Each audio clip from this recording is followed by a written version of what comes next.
to the 3rd International Conference. Welcome, Future.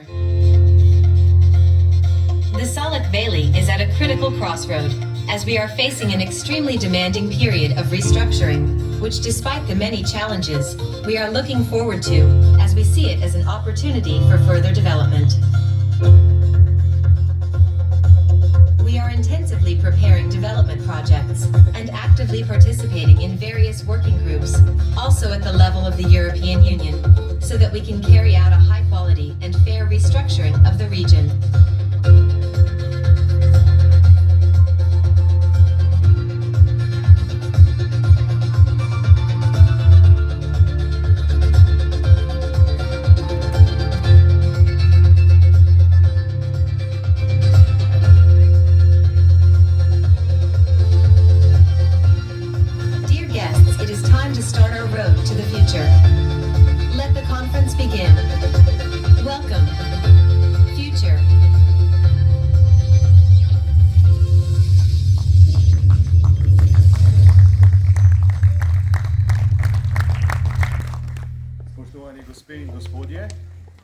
Lepo pozdravljeni na 3. mednarodni razvojni konferenci Pozdravljena Prihodnost.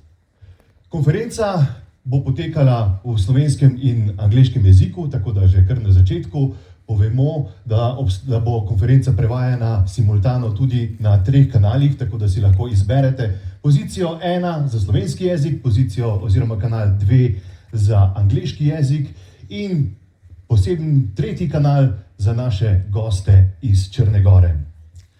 Namen te konference, ki jo sedaj že lahko rečemo tradicionalne konference, ki jo v Velenju pripravljamo enkrat na leto in to septembra, ko praznujemo naš občinski praznik, je, da strokovno in usmerjeno razpravo odkrivamo različne vidike prestrukturiranja in razvoja premogovnih regij.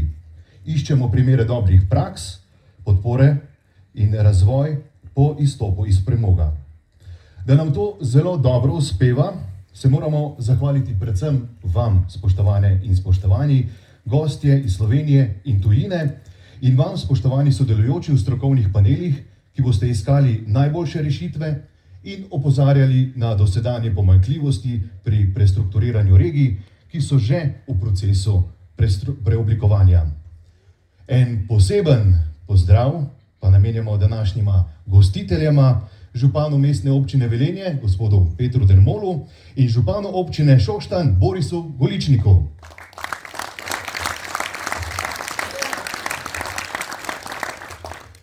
Izjemno počaščeni smo, da ste z nami visoki gosti iz ministrstev Evropske unije oziroma direktoratov, torej DG Regio in DG Ener, pa Evropske komisije in Evropskega sklada za pravičen prehod. Poseben pozdrav predstavnikom lokalnih skupnosti iz Avstrije, Poljske, Nemčije.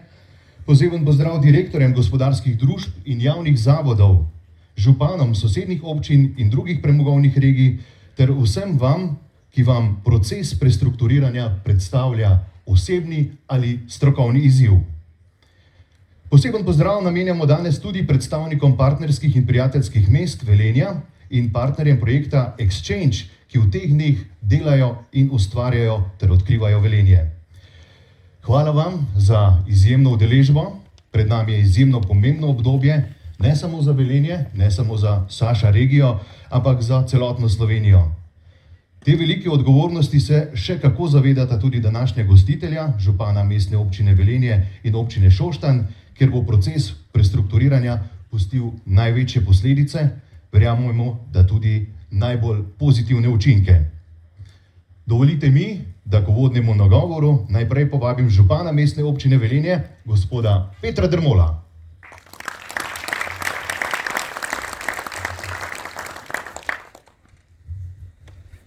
Hvala lepa, spoštovani prisotni. Prijazen pozdrav, praznični pozdrav. Naše mesto Velenje namreč praznuje svoj 64. rojstni dan. Tako da pred 3 leti smo se tudi načrtno odločili, da bomo poleg slavljenja, poleg obujanja spominov na nek način se v času praznovanja tudi vedno znova zazrli v prihodnost. Zakaj? Zato, ker je pravzaprav prihodnost ključna. Zato da bomo vsi skupaj danes vedeli, kam gremo in da bomo vsi skupaj že danes začeli ustvarjati tisto dodano vrednost, ki jo naše okolje tukaj v Velenju in tudi v širši regiji potrebuje. V zadnjih 3 letih se je pravzaprav na vseh konferencah pokazalo, koliko primerov dobrih, pa tudi manj dobrih praks je v Evropi. In prav je, da seveda ne samo da orjemo ledino, ampak da se tudi sproti učimo in da se konec koncev učimo na napakah drugih. To je tudi smisel vsega tega, kar počnemo, kajti prestrukturiranje, ki je pred nami, je na nek način izziv za celotno regijo. Jaz se zavedam, da prestrukturiranje ne bo uspešno, če ne bomo imeli dobrih partnerjev na državni ravni, za kar se lahko iskreno in iz srca zahvalim aktualni vladi, s katero danes res odlično sodelujemo in na nek način čutim to pripadnost, podporo in seveda tudi zavedanje, da je tukaj potrebno veliko dobre volje, energije in vse politične podpore, seveda, da spreminjamo stvari na bolje. Na drugi strani smo znotraj neke regije različni deležniki, od področja kulture, zdravstva, izobraževanja, seveda tudi gospodarstva. In da pravzaprav vsak deležnik, vsako področje more v času prestrukturiranja dati svoj pečat, če želi tudi na svojem področju uspeti. Sam prihajam iz gospodarstva. Jaz se zavedam, da močno gospodarstvo je pravzaprav temelj, da lahko neka regija se razvija, da konec koncev lahko imaš tudi potem kvalitetne športne dejavnosti, kulturne dejavnosti in to je povod vsega tega, da gospodarstvo je v naši regiji pred posebnim izzivom.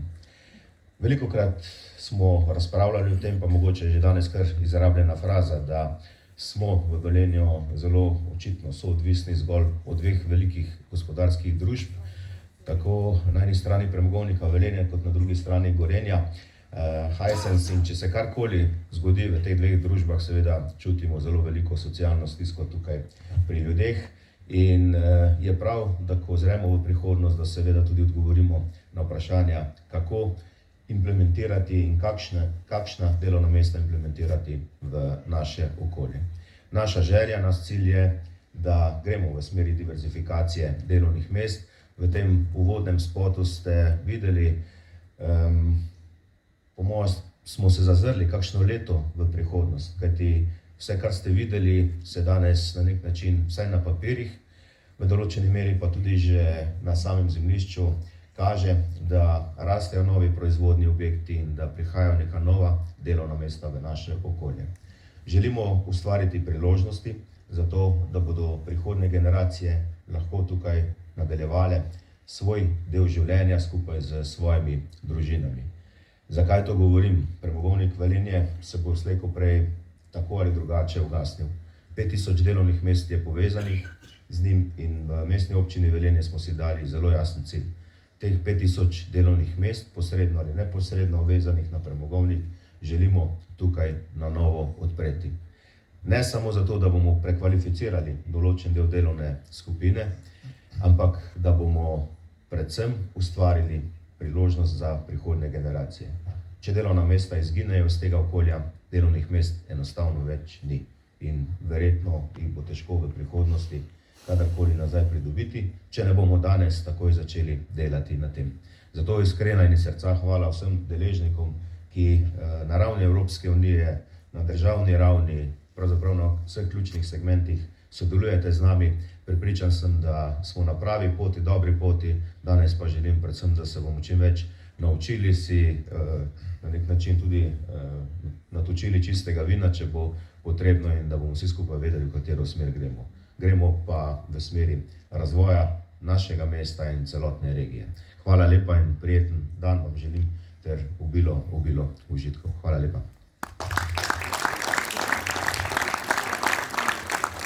Dan mestne občine Velenje, gospod Peter Dermol, sedaj pa bi lepo prosil za nekaj uvodnih besed, pozdravljeni nagovor še župana sosednje občine, občine Šoštanj, gospoda Borisa Goličnika. Pozdravljeni.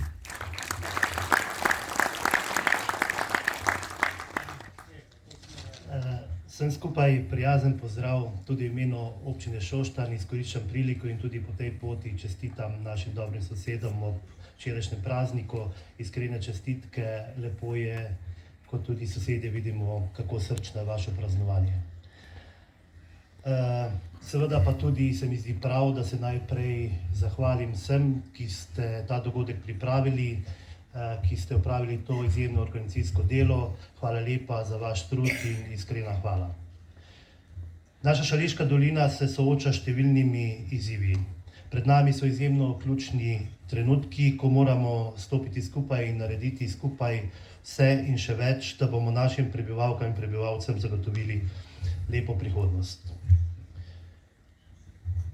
Ko moramo skupaj narediti vse in še več, da zagotovimo ustrezne pogoje za trajnostno usmerjeno gospodarstvo, kvalitetna delovna mesta in nenazadnje tudi cenovno sprejemljive energente, predvsem za nas tako pomembno toplotno energijo. Prepričan sem, da imamo v dolini dovolj znanja, s katerim lahko učinkovito pristopamo tako k načrtovanju, kot tudi sami izvedbi kvalitetnega in pravičnega prestrukturiranja. Svetlo prihodnost pa lahko pozdravimo s strpnim dialogom in učinkovitim sodelovanjem vseh ključnih akterjev, tudi naših prebivalk in prebivalcev. Tukaj sem danes v vlogi župana naše lepe občine Šoštanj in tudi kot nacionalni koordinator pravičnega prehoda. Prizadevam si in si bom tudi v bodoče močno prizadeval za nadaljnji uspešen razvoj vseh občin in celotne naše doline. Želimo ohraniti število delovnih mest in tudi ustvariti pogoje za nova. Poudarjam, za kvalitetna in dobro plačana delovna mesta. Saj lahko le tako računamo na uspešen razvoj in napredek naše doline. Na ta način bomo v dolini zadržali tudi mlade. Lokalna skupnost lahko ustvari pogoje, gospodarstvo jih mora znati izkoristiti. Prepričan sem, da skupaj lahko in zmoremo, ključno pa je sodelovanje. V Centru za pravični prehod imamo izjemno delovno ekipo, pa tudi odlične sogovornike, ki bodo odigrali pomembno vlogo pri povezovanju vseh deležnikov in zagotavljanju pogojev za uspešno koriščenje sredstev iz Sklada za pravični prehod. Bi pa danes rekel tudi to, da moramo vsi skupaj razmisliti, kaj lahko kot posamezniki in kot družba naredimo za zmanjšanje ogljičnega odtisa, kar je globalno zagotovo ena najbolj aktualnih in tudi pomembnih tem. Na to, da je res skrajni čas za ukrepanje, nas vsakič bolj opozarja tudi naša mati narava. Zelo smo jo ranili, tako zelo, da smo porušili ravnotežje naravnih zakonitosti. In močno se moramo zavedati, da ne moremo kot družba živeti mirno in zdravo v bolanem ekosistemu. Smo v Evropskem tednu mobilnosti, v tednu, ko poudarjamo trajnostno mobilnost. Pri nas še vedno velika večina prevozov pravimo individualno, z lastnimi prevoznimi sredstvi, z avtomobili. V Sloveniji samo 10% prebivalcev redno uporablja javni potniški promet. Vsak zase in vsi skupaj lahko pripomoremo k temu, da lahko in bomo lahko z nasmehom rekli pozdravljena prihodnost.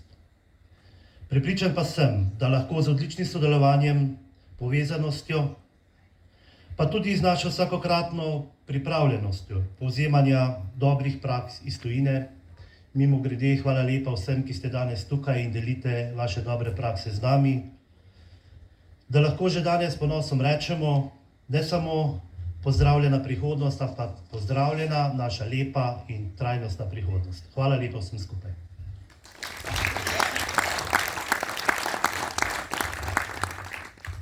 Hvala lepa, gospod župan občine Šoštanj, gospod Boris Goličnik. Oba župana sta seveda, kot ste omenili v teh dneh, še kako vpeta tudi v sanacijo po neurjih, ki je Slovenijo in tudi naše kraje prizadela v letošnjem poletju. Tako da je tudi pri načrtovanju prihodnosti potrebno upoštevati načela odpornosti naše javne, gospodarske in splošne infrastrukture. In tudi mogoče o tem se bomo pogovarjali v nadaljevanju našega delovnega dneva. Danes pa en lep pozdrav, z velikim veseljem bi ga pozdravili med nami, ampak je zaradi neodložljivih obveznosti odsoten minister za gospodarstvo, turizem in šport, gospod Matjaž Han, ki pa nam je namesto lastne udeležbe pripravil en kratek video nagovor. Ministrstvo za gospodarstvo, turizem in šport, Matjaž Han. Spoštovane dame, spoštovani gospodje. Želel bi se vas nagovoriti osebno, a mi žal druge delovne obveznosti tega ne dopuščajo. Hvala vam, da ste se pridružili tej pomembni mednarodni konferenci. Prihodnost Savinjsko-Šaleške premogovne regije namreč ni le vprašanje lokalnega gospodarstva. Trajnostna in uspešna prihodnost te premogovne regije je cilj vseh nas. Najprej bi rad izrazil iskreno podporo vlade in Ministrstva za gospodarstvo, turizem in šport pri tranziciji premogovnih regij. Zdaj, to je zgodovinski trenutek za nas in celotno regijo, saj se soočamo z izzivi prenehanja uporabe premoga. Preprečiti moramo izgubo približno 5000 delovnih mest.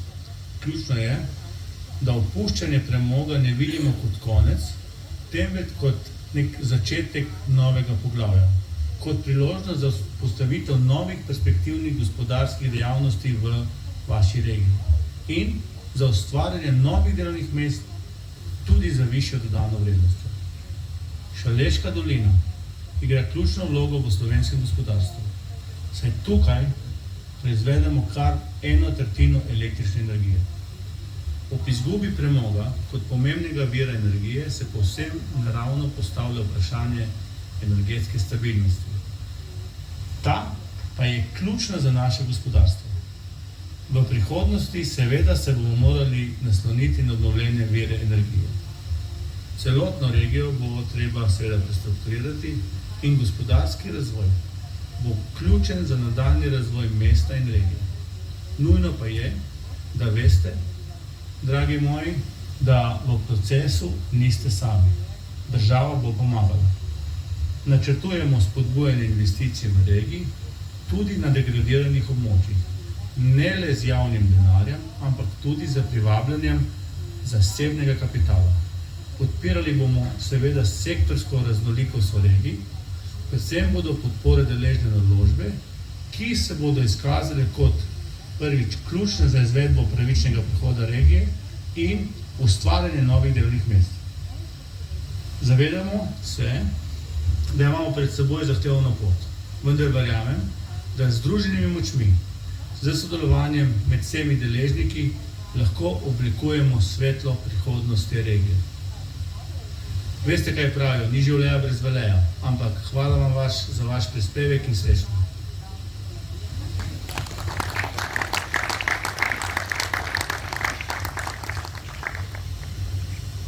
Ja, hvala lepa tudi gospodu ministru Matjažu Hanu.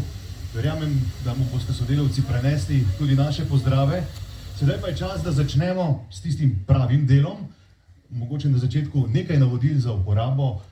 Vsi gostje imate v darilnih vrečkah ob sebi tudi program današnje konference, tako da si lahko preberete oziroma spremljate današnje govornike in pa teme, ki jih bomo obravnavali na današnji konferenci, ki bo potekala v 4 panelih. Začeli bomo s prvim panelom in sicer bomo govorili o razvoju premogovnih regij. Pogledali bomo odzive oziroma poglede z najvišjega nivoja sprejemanja, oblikovanja politik Evropske komisije in z velikim veseljem med nami preko internetne povezave pozdravljam predstavnika DG Regio oziroma Generalnega direktorata za regionalno in mestno politiko. Z nami sta Agnes Monfre in Sanders Heperc. Agnes Monfre je vodja enote za kohezijsko politiko v Bolgariji, na Madžarskem in v Sloveniji na DG Regio. V službi Evropske komisije je od leta 2000, predtem pa je bila zelo aktivna na področju proračuna in financ, prav tako na področju kohezijske politike. Gospod Sander Heperc pa je koordinator sklada za pravičen prehod, prav tako na DG Regio, in je politični analitik za trajnostno rast pri Generalnem direktoratu za regionalno in mestno politiko, usklajuje delo na skladu za pravičen prehod, ki bo v obdobju od leta 2021 do 2027 vložil kar 19,2 milijarde evrov za ublažitev družbenih in gospodarskih vplivov podnebnega prehoda. Miss Agnes Monfrey, Mr. Sander Hepperts, hello. Nice to have you online. Hello, do you hear me? Dobro jutro. Dobro jutro, good morning hear you. to Brussels. How are you? Good, dobro, odlično. And Zelo dobro vam gre. happy to be with you today. Okay, we are... Can you see us and hear us properly? Yes, we have a nice picture and even better tone. So, without further delay, I would like to invite you. The air is yours, the stage is yours, and you have all of our attention. Please, welcome. Hvala lepa. Hvala lepa. Dragi kolegi, dear partners in the green transition, our green future, very happy to be even remotely with you in this conference today, together with Sander, who's been announced, and our other Commission colleague, Veronique from DG Energy, who will talk after us. We had the pleasure to be with you in Velenje, in the Sasha region in general, and in Velenje in particular last January with the whole team. I have also Mihaela Beer, our Just Transition specialist, with us today. And that was right after the so-called Just Transition plans, or just territorial Just Transition plans, were adopted on the 12th of December 2022, together with the cohesion program for Slovenia for the years ahead, with special effort to restructure the energy mix, to diversify our economy, and of course to foster new skills and create new jobs for the region.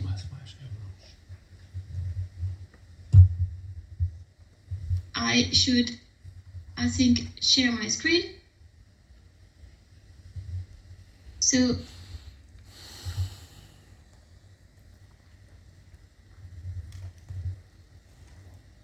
together with Slovene partners, the Ministry of Cohesion Policy, Regional Development in particular, we came to this achievement of adopting the program for the years 21-27, and that includes 258 million for the two Slovene regions that would be most affected, will be most affected by the transition. This is the Sarje and Sasha region.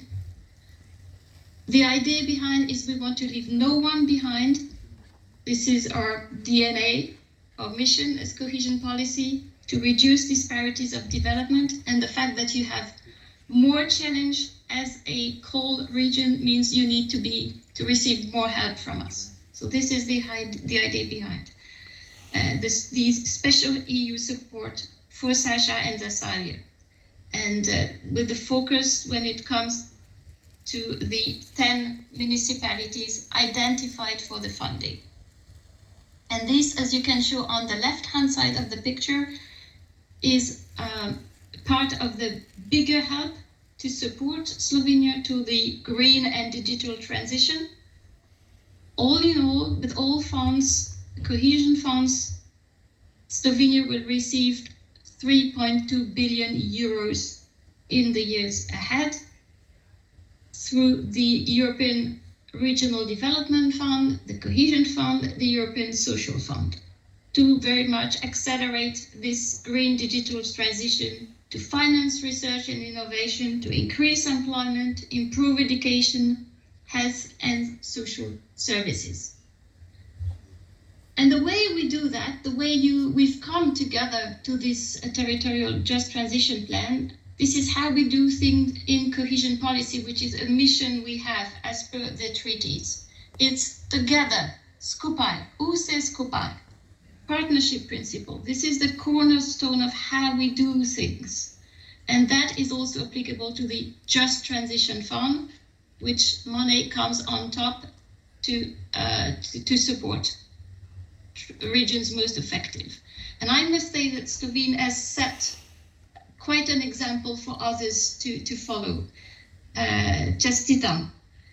We have been very impressed by the creation of the Just Transition Centers to coordinate the local, the regional activities, and we particularly welcome the involvement of all stakeholders, including young people, the Teens for Greens, youth awardees, the NGOs, the local authorities, the trade unions, the economic and social partners, and the academia. It's been a really lovely example, which we don't hesitate to quote.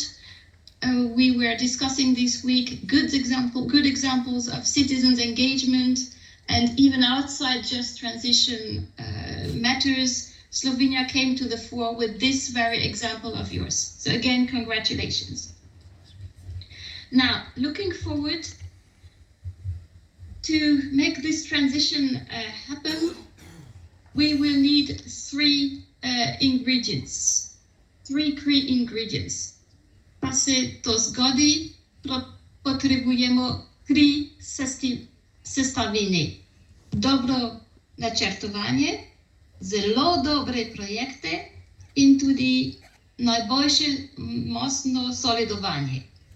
So when it comes to the planning, clearly we have the program, so all is already ahead of us, clearly there to implement. When it comes to the good projects, and Sander will insist, I think, again on it, they have to be ready. We said it in January, we repeat it today, because the bulk of the money for the Just Transition has to be spent by end 26. So 2023 this year still, but the 3 months left, and 24 there. These are crucial years to kickstart at ultra speed. And then the cooperation. Well, I already congratulated you, and I can emphasize it again. So it's here to be used again, not just for the planning part, as you did, but now for the implementation. From the ministries to the regional development agencies, the Just Transition Centers, the municipalities, the project promoters. Now let's make it happen. And in Srečno, as you say, in the coal mine regions. And as always, we as Commission, we are here to help, to support you as much as we can. Sander will take us through all the forms of support available out there. What I would like to stress as the last message, echoing Minister Matthias Hahn, is that we are at a unique juncture, a unique moment of history where we have the push for energy independence, dramatically so, following the war in Ukraine. We have the sense of urgency. You sensed it in Slovenia with the fires in copper last year. You sensed it so dramatically early last month with the floods. And this is due to climate change. We know it and we cannot deny it. So the sense of urgency is more acute than ever. And third, the money is here. So the push is here, the will is here, the money is here.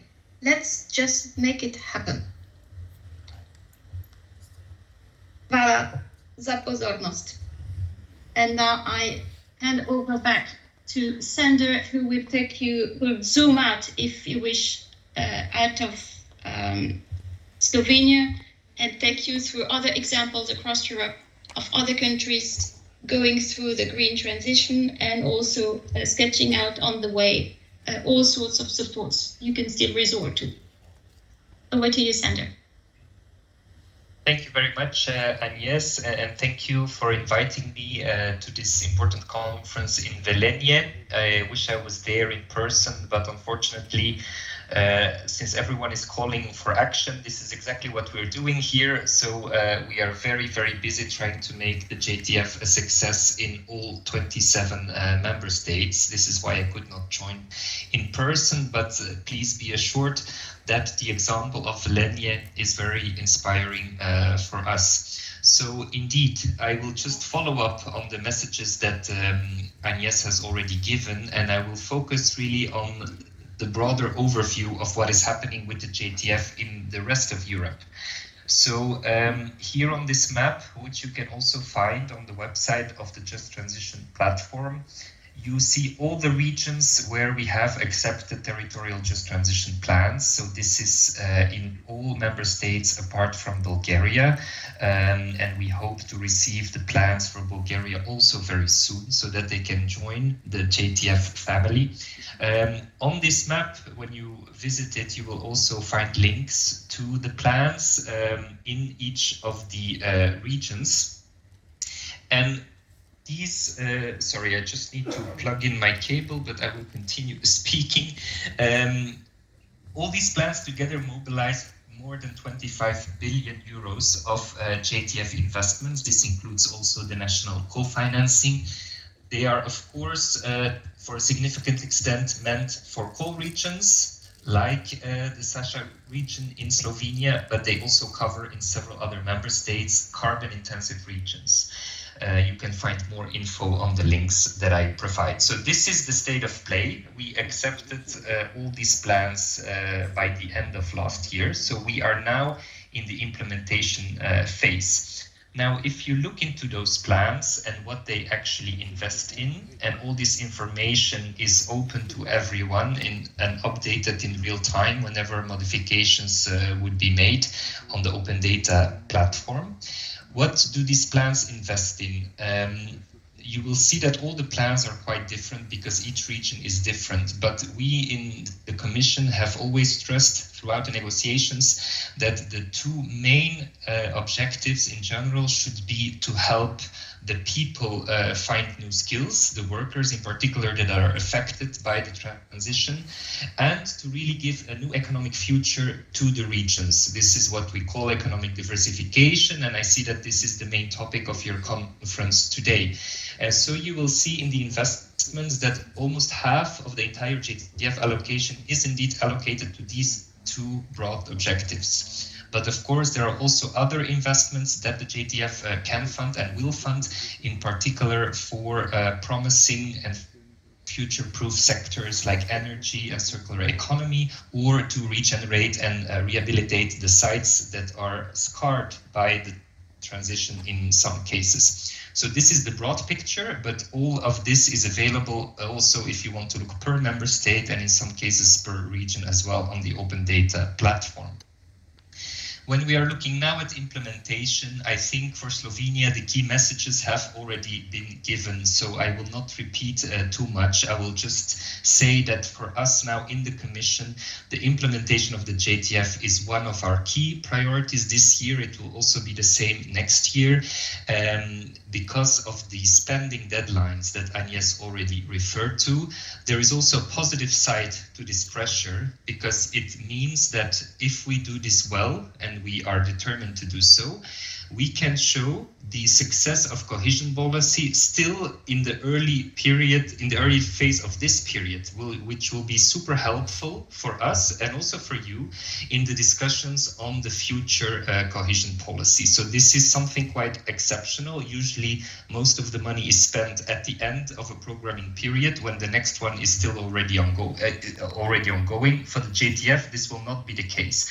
We need projects starting now, today and tomorrow. So this is basically what I wanted to say about implementation. And now to also give a few comparative examples, I would like to say something about two member states who are in fact currently the front runners in implementation, at least if you measure it by the selection of projects, because we have quite a few member states who have not selected any projects yet. We know that this does not mean that nothing is happening on the ground, but we also have a couple of member states that are quite far ahead in project selection. The number one is actually Estonia, which selected the very first JTF project only 1 month after after the Commission adopted the program. This is a project that will build a new magnet factory in the region heavily affected by the phase out of oil shale. This will create many jobs, and it is a very interesting project in the context of the EU's strategic autonomy and circular economy. And this first selected project, the construction of it has already started. You see a picture of it here a few months ago. But Estonia has already selected many other projects of around 20% already of the entire allocation. And they would like to select projects for the bulk of the allocation by the end of this year already. And the second one is Sweden, which is aiming to select 100% of the JTF allocation by the end of this year. They are currently at 16%, so 19 projects. Of course, the overall allocation of the JTF in Sweden is relatively small, but still it is very targeted. So we have 3 JTF regions in Sweden. They are carbon-intensive regions, focused each on a specific industry. This is steel production, metals production, and cement production. So their projects that they have already selected are about research and innovation for new methods, new technologies in these sectors to reskill the workers that are currently working in those sectors. And also they have a couple of projects in ETS activities, which are aimed to significantly decarbonize the current installations there, which will be a big boost not only for the transition, but also make the transition just, because it is paired with a complete societal transformation in these regions. So these 2 member states are ahead in terms of project selection, and we are very open to receiving more examples from other member states to know also what you are doing in terms of preparing projects, selecting them and implementing them on the ground. At the EU level, we try to give all the assistance that is needed, and assistance is available from a variety of different sources, including also other DGs like DG Energy or DG Reform. From the side of DG Regio, we organize twice a year, together with the colleagues in DG Energy, the high-level Just Transition Platform conferences. The 8th one is taking place next month, and you can register now. And if you would like to come to Brussels in person for this conference, you should register before the end of this month. But we also have, and this is new, some mechanisms to really help JTF regions to deliver the fund on the ground. These are 2 demand-driven instruments which are aimed at really tackling those specific challenges that the regions have in terms of implementation. And I will just show you very briefly what we are currently doing with JTP Groundwork and with the other instrument, which is called JT Peers. So for JTP Groundwork, we have done a first call. We selected 6 projects, which you can see here.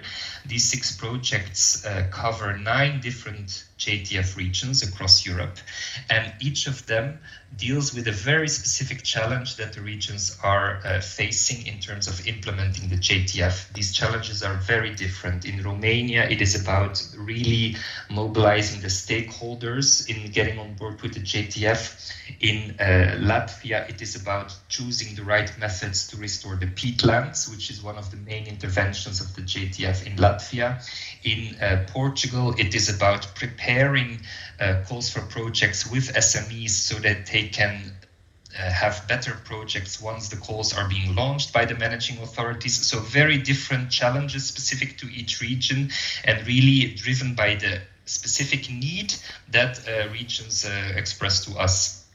And the other instrument is called JT Peers. This is a kind of exchange program where we want to pair JTF regions with each other or with individual experts. Again, driven by this very specific needs that regions express. So this is something that is currently being launched for these first 10 regions. So there are 7 exchanges that we have selected.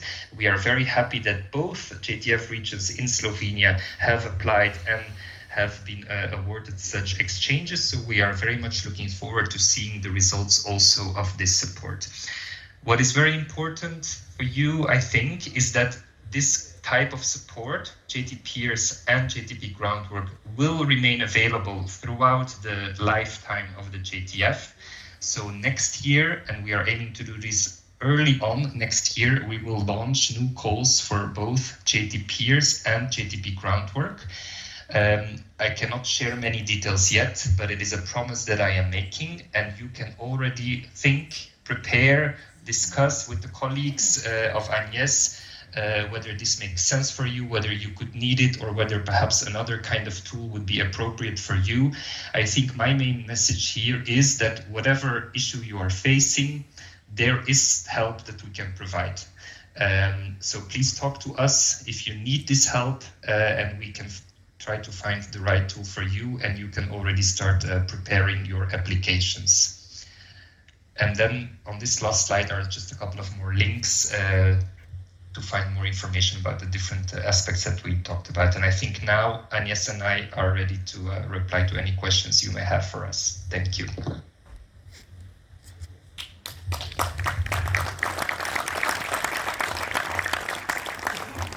Thank you very much for staying online with us. Thank you, Ms. Agnes Monfred and Sander Hepperts. By the way, I have to congratulate you on your perfect Slovenian language skills, which is not among the easiest languages in the European Union, but you are doing very well. Congratulations. So, sedaj je čas za vprašanja iz publike. Hostesi sta pripravljeni z mikrofoni, tako da prosim, če se vam je med tema dvema predstavitvama pojavilo kakršnokoli vprašanje, prosim, da izkoristite priložnost in poprašajte direktno v Bruselj. Kot je gospa Agnes že omenila, priložnosti so tu, roka je ponujena in kar je najpomembnejše, denar je na mizi. To je potrebno izkoristiti in vabim vas, da izkoristite tudi priložnost za postavljanje kakšnega konkretnega vprašanja. Imamo kakšno vprašanje v publiki? If not, I would like to thank you both once again for joining us, for preparing this very interesting and overwhelming interventions for our conference. I'm sure I saw the mayor already taking notes about using all the supporting instruments JTF is preparing for member states. We will be using it, and I think he's already planning the trip to Brussels. So thank you once again for joining us, for your interventions, and please have a nice day.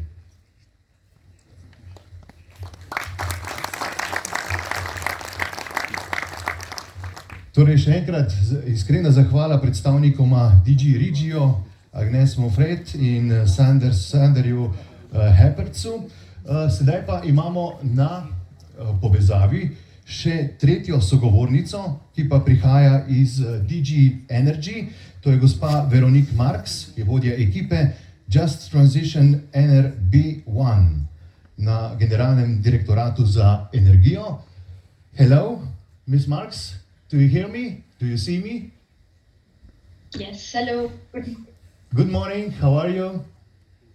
I'm very well, thank you. And thank you so much for inviting me to take part in this interesting conference. It is our pleasure to have you here today. So, gospa Velenje Marks nam bo predstavila, kakšno je trenutno stanje procesa postopnega opuščanja premoga v Evropski uniji ter o priložnostih in izzivih, ki jih prihodnost na tem področju prinaša. Ms. Velenje Marks, the stage is yours and you have all of our attention. Thank you very much. Thank you. No, it's really a pleasure to be here, and that you also invited DG Energy to the conference. As already said, I will explain a little bit on the current state of the coal phase-out in the EU, and also address some of the challenges and opportunities that this brings. The EU is very strongly committed to the climate neutrality by 2050, and we know that to achieve this, coal has no place in a climate neutral energy mix. And we also know that the coal power generation will gradually become more expensive and a non-competitive option given the rising price of carbon in the EU emissions trading system and the ambitious EU and national environmental and air quality regulations. And as we have heard already from Agnes and Sanna before, a successful, just and energy transition away from coal, which leaves no one behind, requires the decarbonization and the diversification of the local economy to ensure the creation of quality jobs and improve these regions' resilience to future shocks and transitions. The mining regions and the communities, as already was explained by Agnes, need and are provided support by the European Commission, and they also need the reassurance that the end of the coal brings improvements to the quality of life and can create new green jobs that will bring new opportunities. And as mentioned, the Commission is very committed to continuing supporting these regions in the decarbonization path.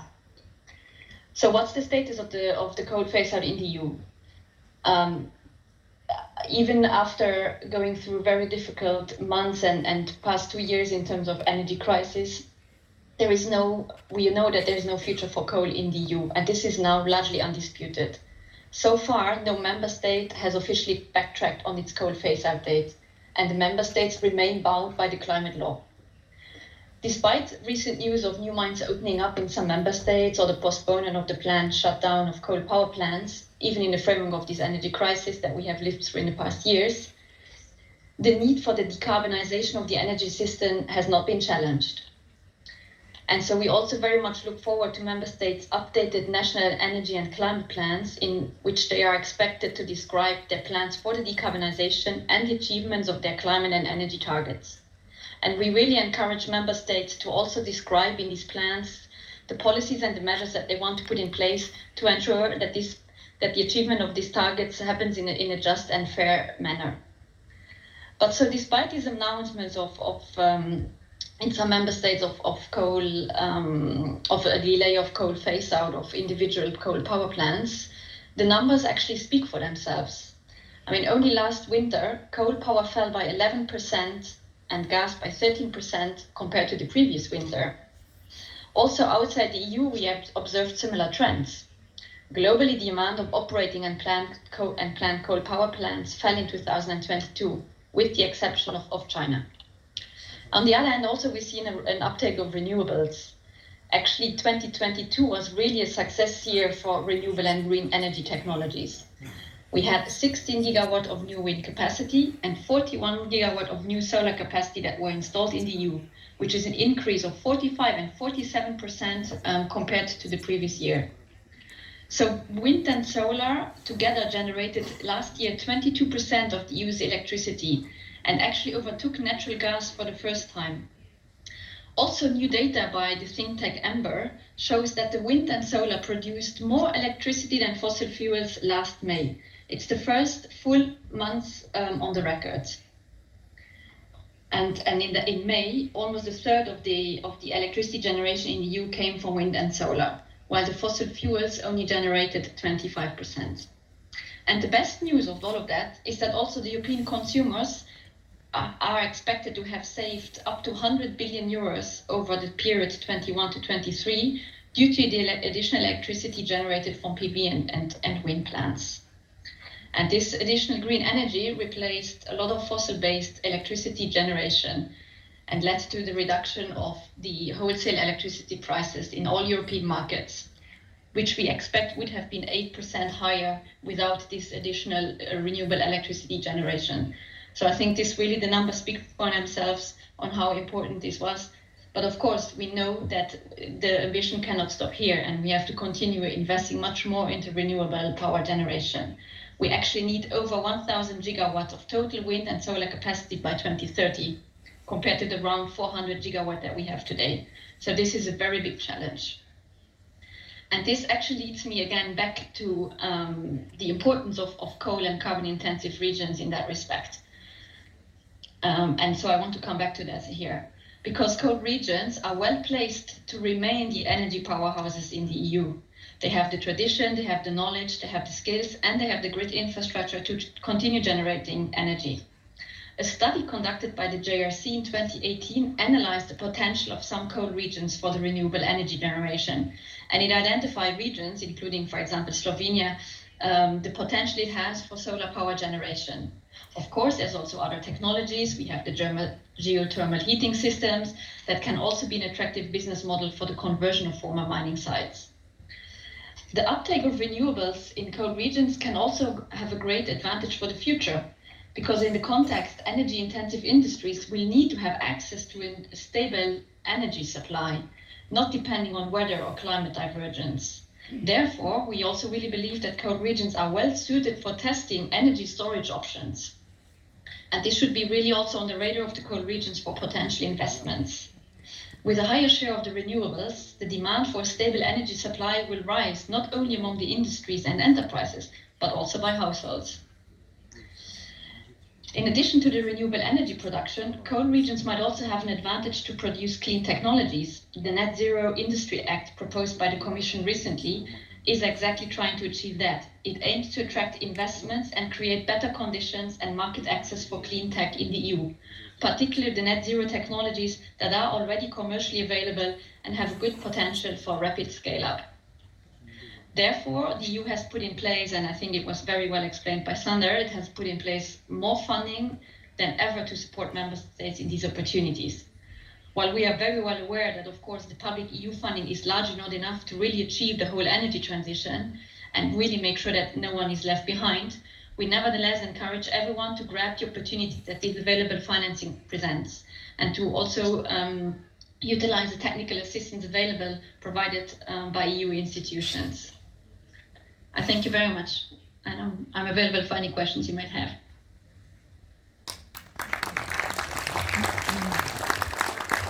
Thank you very much, Miss Veronique Marx. Imamo kakšno vprašanje iz publike? Prosim za mikrofon. Please stay with us for a couple of more minutes. We have some questions for us, definitely. Thank you. I'm Carla Sitter, Municipality of Velenje. I will bring my question directly to Brussels. I just want to take this opportunity and to thank you, DJ Regio and DJ Enner, for all your support and help in today's intervention, and see you in Brussels. And thank you, Michaela, for helping me organize all the speakers for today's conference from Brussels. So thank you and see you. Well, this was a congratulations and expression of gratitude. But do we have any technical questions about maybe new incentives, about new technologies? Gospod? Yeah, Blaž Golob, Heliot Europe. So thank you, Veronique, for a great presentation. Let me ask you, what's your experiences with understanding of your beneficiaries when they prepare projects, that they understand what should be done? Because I remember during my time at GRC, we struggled to translate and at the end beneficiaries to catch what should be done in order that projects can fit into financial objectives. Thank you. Hvala lepa, gospod Golob. Golob, se opravičujem. Have you received the question? Have you heard, Mr. Golob? Yeah, yes, I did hear it. Okay. You want me to reply straight away, or you want to go for more questions, or?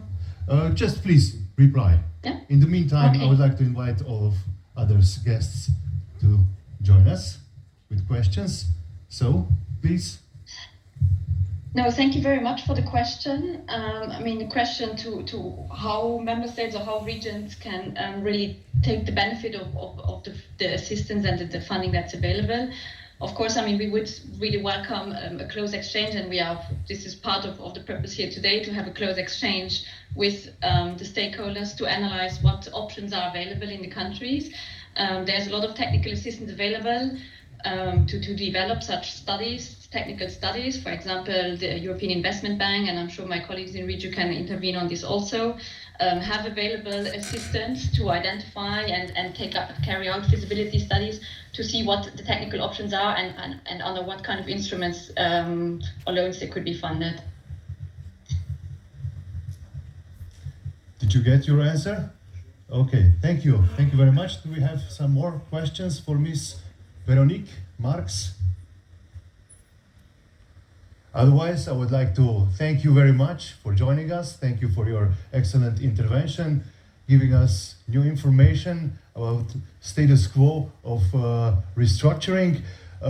Continue, please, with good work, and we are all very happy for your support on our mission to decarbonization. Thank you very much. Thank you very much. Have a nice day. Bye-bye. Thank you. Tako torej, to je bila predzadnja govornica v našem prvem panelu. Sedaj pa je mogoče malce čas, da si predahnemo od internetnih prenosov in malce uživamo v pristnem kontaktu. Z velikim veseljem bi na oder povabil gospoda Matjaža Hana,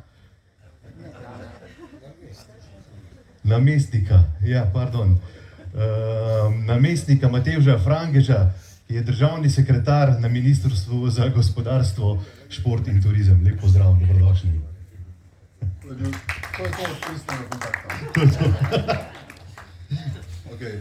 Spoštovani, lepo pozdravljeni. Vesel sem, da lahko sodelujemo na današnji tretji konferenci Pozdravljena Prihodnost. Iskrene čestitke Mestni občini Velenje in občini Šoštanj za organizacijo.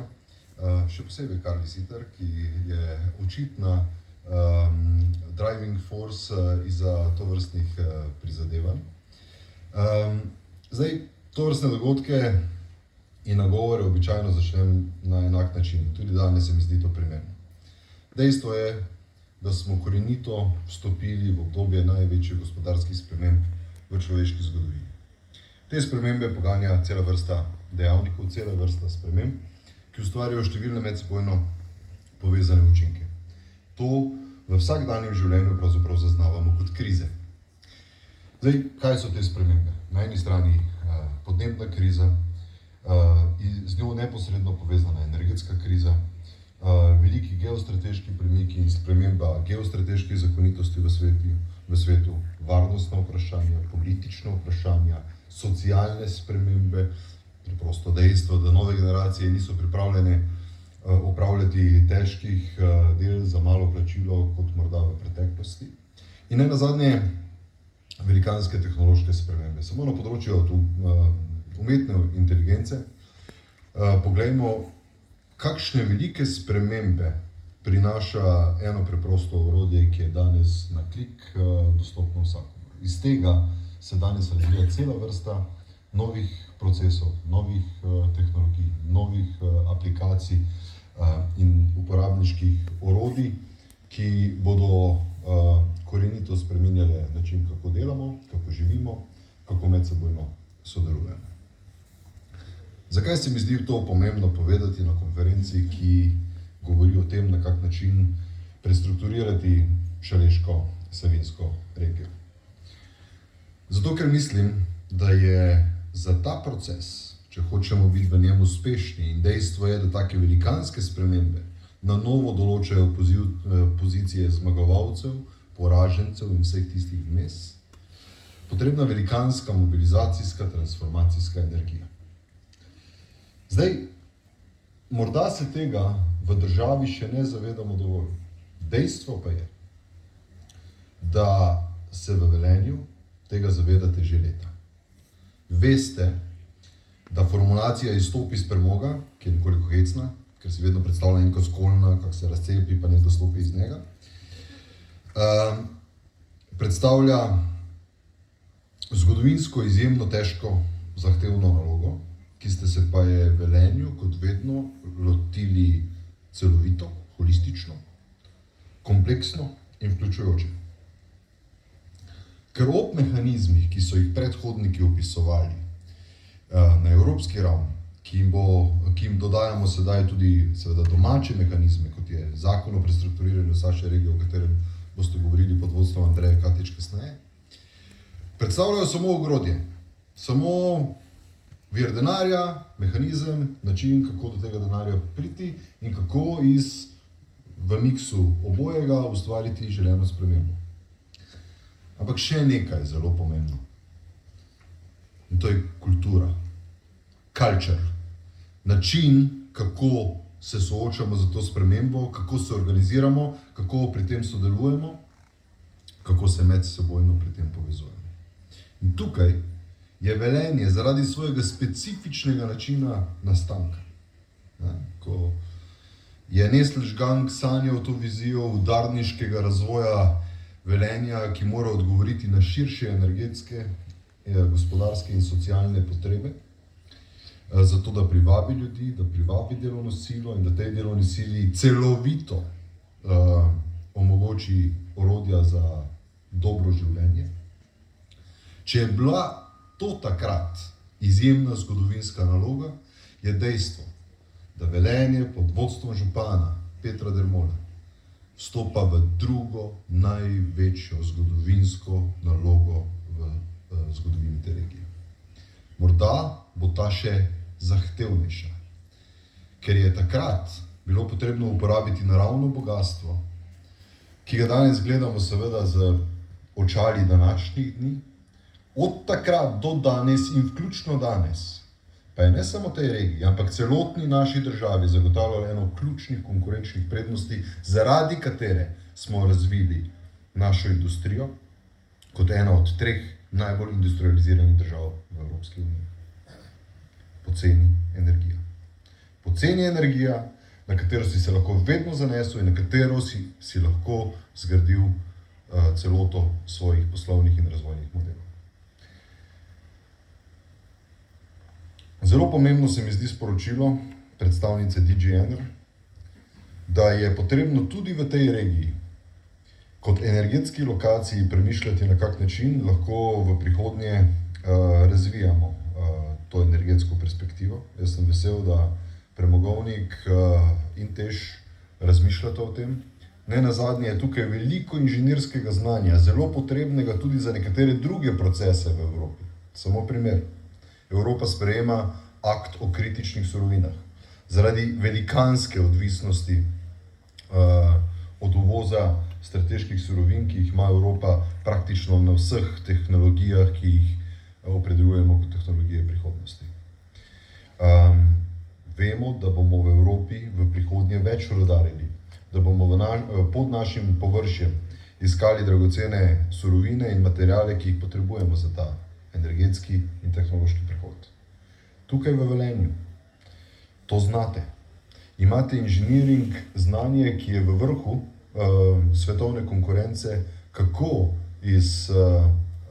izpod površja zemlje vzeti tisto, kar potrebujemo za ta prehod. Drugič, seveda moramo razmišljati tudi o lokaciji kot samem prehodu. Kot viru energije, z miksom vsega, kar se skriva, energije, ki se skriva v zemljih, torej omenjena je bila geotermalna energija, kot tudi drugih tehnologij, ki jih lahko zaradi dobre povezanosti te lokacije v omrežja v prihodnje še vedno uporabimo kot vir energije. Ko vstopamo v ta energetski prehod, seveda še ni povsem jasno, na kak način bo Slovenija v prihodnje zagotavljala svoj energetski miks. Do sedaj je bil ta odgovor jasen, sedaj pa še ne moramo najti prave odgovore, ki bodo tudi našemu gospodarstvu v prihodnje zagotavljali ne le zeleno in nizkoogljično, pač pa tudi zanesljivo preskrbo z energijo. Energijo bomo za dosedanji in nov način življenja zanesljivo potrebovali. In končno, regija in mesto imata zelo konkretne ambicije in načrte, kako pravzaprav nadomestiti delovna mesta, ki jih bo v perspektivi potrebno nadomeščati. Pri tem se mi zdi posebej zgledno, da mesto pri tem razmišlja o tem, na kak način mora pokriti vse potrebe. Od vprašanja industrij, ki jih želite tukaj razvijati, do vprašanja delovne sile, infrastrukture in širših pogojev za to, da bo to jutri mogoče. Zdaj pa mi samo še dovolite, da skušam to ukalupiti v širšo sliko naših nacionalnih ambicij. V petek je Strateški svet za gospodarstvo ministra Hana, v njem sodeluje tudi gospod Boštjan Goljub, ki je danes tukaj z nami, obravnaval prvi osnutek akcijskega načrta za povečanje naše gospodarske konkurenčnosti. Ta postavlja eno drzno ambicijo pred nas, o kateri želimo na Ministrstvu za gospodarstvo, turizem in šport v prihodnjih mesecih temeljito diskutirati z javnostjo. Kaj želimo postati sredi te velikanske tranzicije? Če ne bomo imeli jasne smeri, kam gremo, ko vstopamo v ta miks različnih kriz, smo lahko prepričani, da nas bo premetavalo kot v Gorenjevem pravnem stroju. Mi namesto tega predlagamo jasnejšo smer, ki moramo pa kot družba z naukom Velenja in njegove transformacijske energije seveda podrediti vse politike. Mi predlagamo, da preidemo, da naredimo ta odločen korak in preidemo od kompetentnega in zanesljivega dobavitelja, kar smo. Ampak tako kot je danes to vir delovnih mest, posla in dodane vrednosti, vemo, da nas dela tudi ranljive zaradi velikanske in usodne navezanosti na industrijske verige po Evropi. In hkrati se ta evropski industrijski model radikalno spreminja z vsem tem, kar vidimo v svetu. Na Münchenskem sejmu IAA v začetku septembra je bilo kar 40% razstavljalcev z bleščečimi, dizajnerskimi električnimi vozili kitajskih. Torej, te industrije se bodo spreminjale in mi moramo znotraj tega najti svoj nov model. Prehod od tega kompetentnega dobavitelja v inovativnega razvojnika. Ponujamo vizijo, da postanemo nov evropski hub za raziskave, razvoj in inovacije in imamo nekaj odličnih primerov že danes, ko so se globalne korporacije odločale, da bodo v Slovenijo zaradi teh inženiring znanj, zaradi zelo kakovostne delovne sile, zaradi inovativne kulture, sposobnosti iskanja rešitev na kompleksne probleme, sem umeščali svoje razvojne centre. Gorenje je danes Hisenseov globalni razvojni center in ni edino. V farmaciji, v logistiki, v proizvodnji električnih motorov ali novih materialov najdete primere globalnih korporacij, ki so se odločili, da bo v Sloveniji umeščali svoje najbolj kompleksne razvojne operacije. In to je smer, v katero želimo iti, ker želimo vsemu, kar razvijamo, dati en jasen Slovenian signature. Greennovated in Slovenija. Da v to obdobje vstopimo z jasno ambicijo, da vse, kar počnemo, vse, kar razvijamo, vse, kar inoviramo, je zelena rešitev, je zeleni produkt, po možnosti kot končni izdelek z lastno blagovno znamko, ki je produkt slovenskega znanja, inovacij in dizajna. Ministrstvo za gospodarstvo, turizem in šport tvorno sodeluje pri vseh procesih, ki jih Saša regija načrtuje. V tem času smo ustvarili dobro povezanost, dobro razumevanje vseh ambicij, ki jih v regiji imate. Temu prilagodili tudi naše odgovornosti znotraj sklada za pravični prehod. In zdaj dozreva čas, da res ugotovimo, da je denar na mizi in da morajo ta denar dobiti najboljši projekti, ki bodo obetali to drugačno prihodnost. Jaz sem prepričan, da ima Velenje s Petrom Dermolom, županom, ki za to kulturo povezovanja, sodelovanja in vključevanja zelo smelo gleda v prihodnost, optimistično vidi drugačno Velenje z širokimi razvojnimi perspektivami za tega vse, kar potrebuje za to, da v tem procesu uspe. Srečno! Hvala lepa, gospod Matej Frangež. Lahko še ostanete mogoče za trenutek z nami, če ima še kakšno vprašanje, kdo iz publike? Za gospoda državnega sekretarja. Sicer pa iskrene čestitke za izjemen vpogled oziroma posnetek Zeitgeista, v katerem se trenutno nahajamo, ne samo lokalno, ampak regionalno in globalno. In všeč mi je ta vaša ideja Greennovated in Slovenija. Tako da iskrene čestitke. Tudi z vaše strani je roka ponujena na lokalno raven in mislim, da jo bomo z veseljem sprejeli. Hvala lepa še enkrat. Imamo še en aplavz za gospoda Mateja Frangeža. Odlično nam gre. Točno do minute smo v skladu z programom današnje konference in to je bil tudi zadnji prispevek v prvem panelu in čas je, da začnemo z izvedbo drugega panela današnje konference, kjer se bomo pobliže spogledali z potrebami gospodarstva, kakšno infrastrukturo potrebuje za razvoj inovativnega gospodarstva, da bomo lahko čez nekaj let govorili o Greennovated in Slovenija. In kot prvega našega gosta spet online pozdravljam gospoda Davida Pečmana iz Lakeside Science and Technology Park iz Avstrije.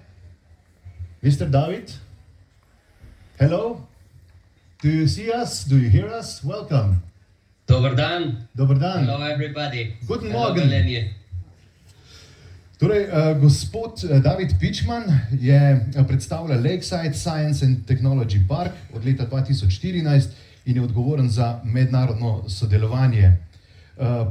Predstavil pa nam bo sodoben znanstveni tehnološki park kot gonilo lokalnega, regionalnega, celo nacionalnega pomena.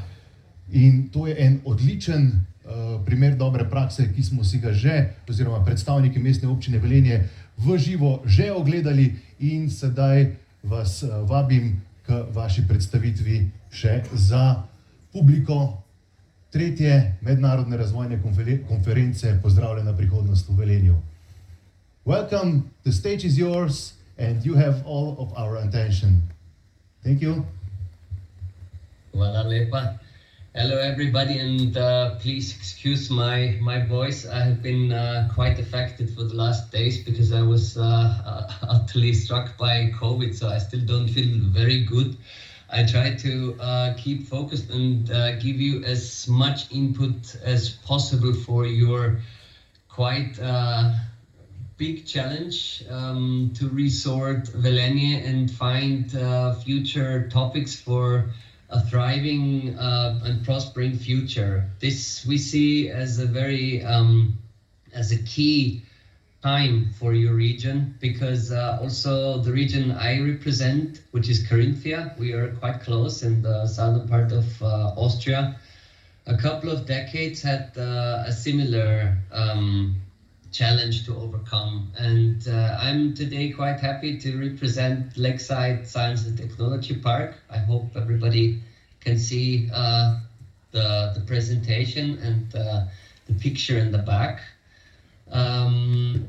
20 years ago, Carinthia actually faced a similar challenge, as there was a lot of people trying to search for good education, for good jobs, for prospering and thriving perspectives. And in lack of opportunities, the central part of Carinthia was really challenged to find a strategic way to develop the central area. And this was actually the birthplace, the hour of birth of the Lakeside Park, what you now see in the back. And now, 20 years after, we can say we are quite successful in what we're doing, because you see now in the back the university, this white building, you see 13 buildings on the left side, of course, in front of the beautiful Lake Wörthersee. And now it's over 70 companies and more than 1,600 people, high-tech jobs working here at this science park. But what I would really want to give you as an advice is the strategic focus is smart specialization for a region on a topic which will work for you, especially for your region. And you have to focus on innovation, and already what you're doing in a very good way already with this conference, focus on the future. So what did we do? Carinthia was not a very big production area. Carinthia was had some strength in information and communication technology. There were quite a few small and medium-sized companies and a few multinational companies.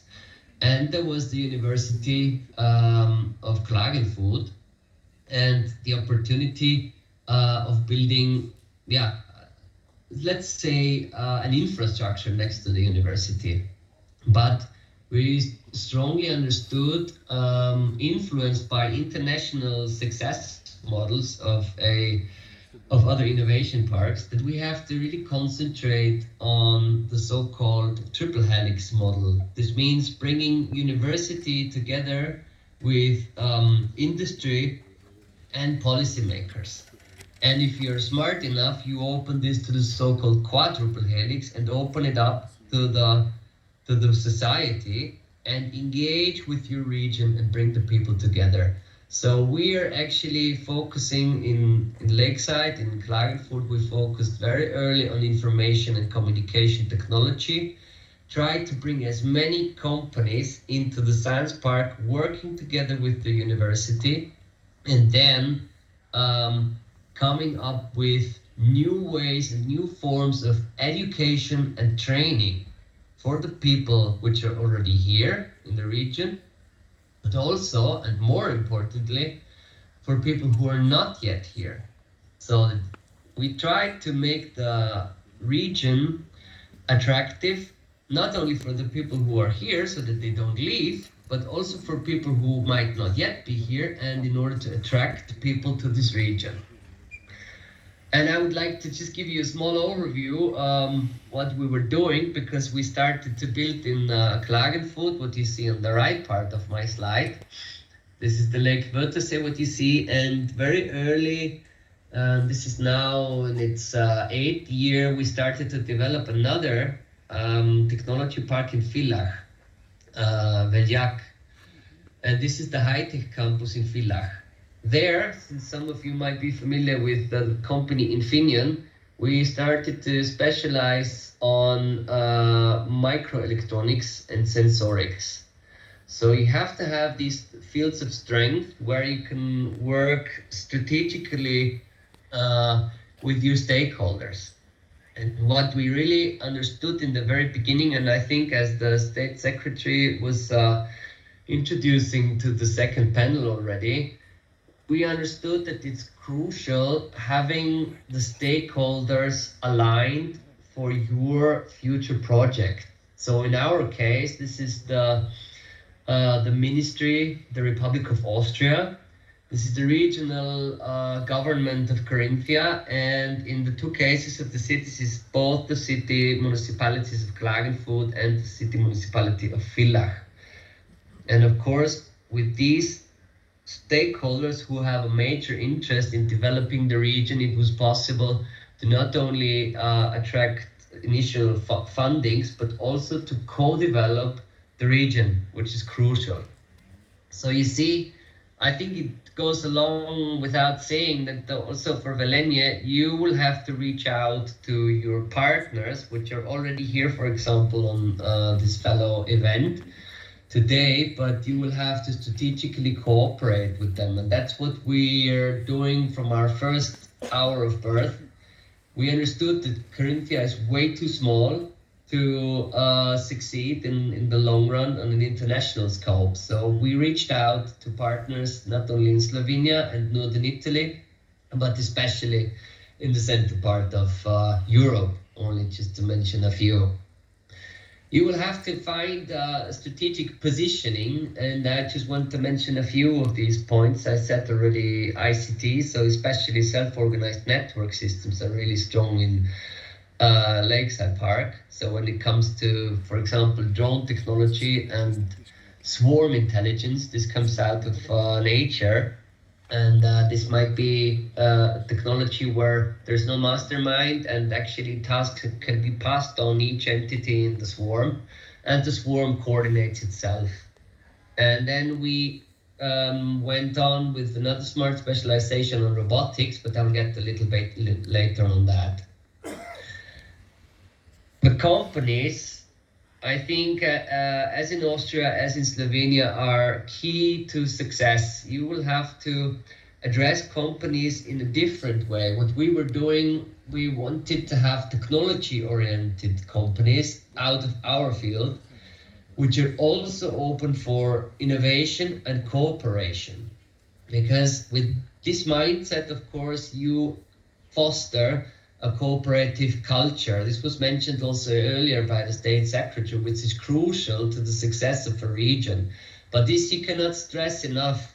You are one of the biggest players for developing your region, and you have to bring in the companies which are already there, but also try to reach out to other companies which might not be yet there, but which understand that they can develop something with you in their region, but they cannot do alone. So I mentioned just a few here. Of course, predominantly we have small and medium-sized companies in our park, but also some multinationals who themselves have their innovation and IT development departments here in the park. So they reach out to the companies who are already here in the park, and also to the university institutes. We understood that it's really crucial to have not only this mindset, but to develop a so-called unlimited workshop for interdisciplinary development.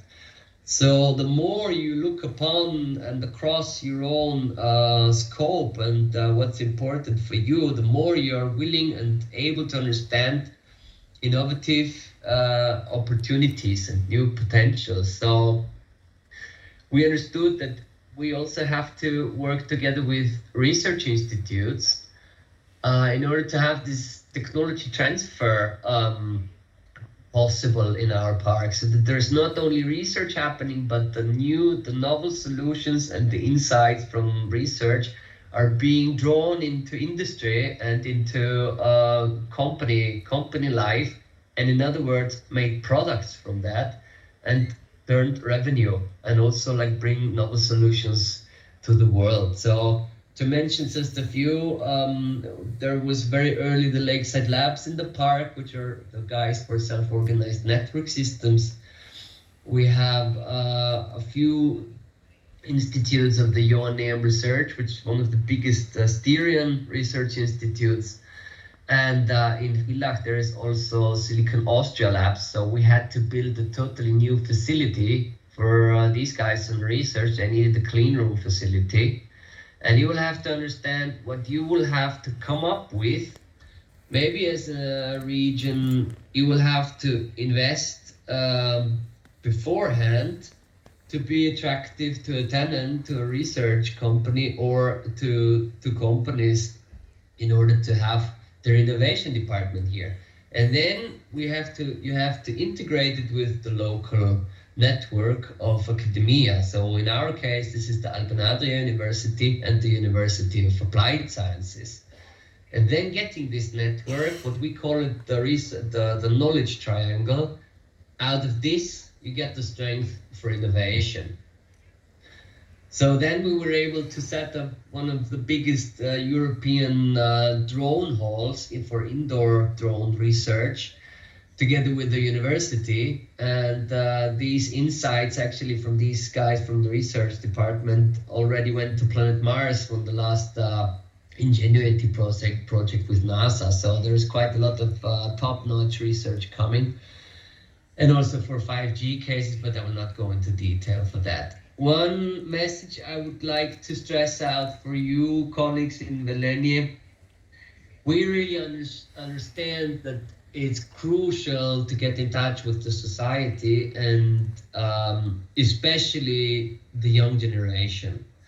We understood that it's not enough saying that we have kindergartens and the university on our side. We had to come up with a totally new way for education and training. So we gave the space, we brought the stakeholders together and innovated new forms of training for especially the fields we are interested in, namely the STEM fields, entrepreneurship and internationality. And I would like to just show you a quick video that you understand how important not only it is to engage with the young generation, but also how great they are in innovating and being part of your change project.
Excuse me, Mr. Pitchman, do you hear me?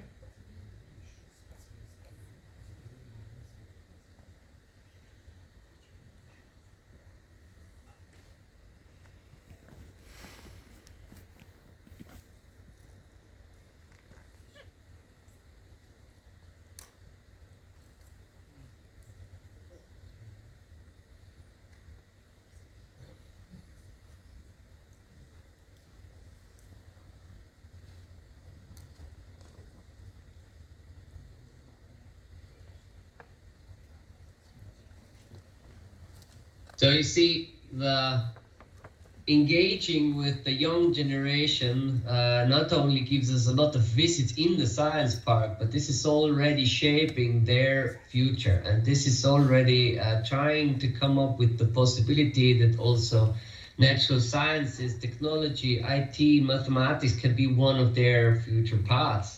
And this led us to a lot of novel solutions, great ideas, and also brought us international awards where we won, for example, the International Association of Science Parks Innovation Challenge 2019 before Shanghai Science Park. So what I want to say is that you can be bringing together all the important stakeholders is crucial, because you can deliver a thriving entrepreneurial ecosystem for new ways, also for your region. And I wish you all the best. And of course, if there's any questions on me today, I'd be happy to answer them, or otherwise also in email, and would be happy to see you in Klagenfurt. All the best for you. Thank you.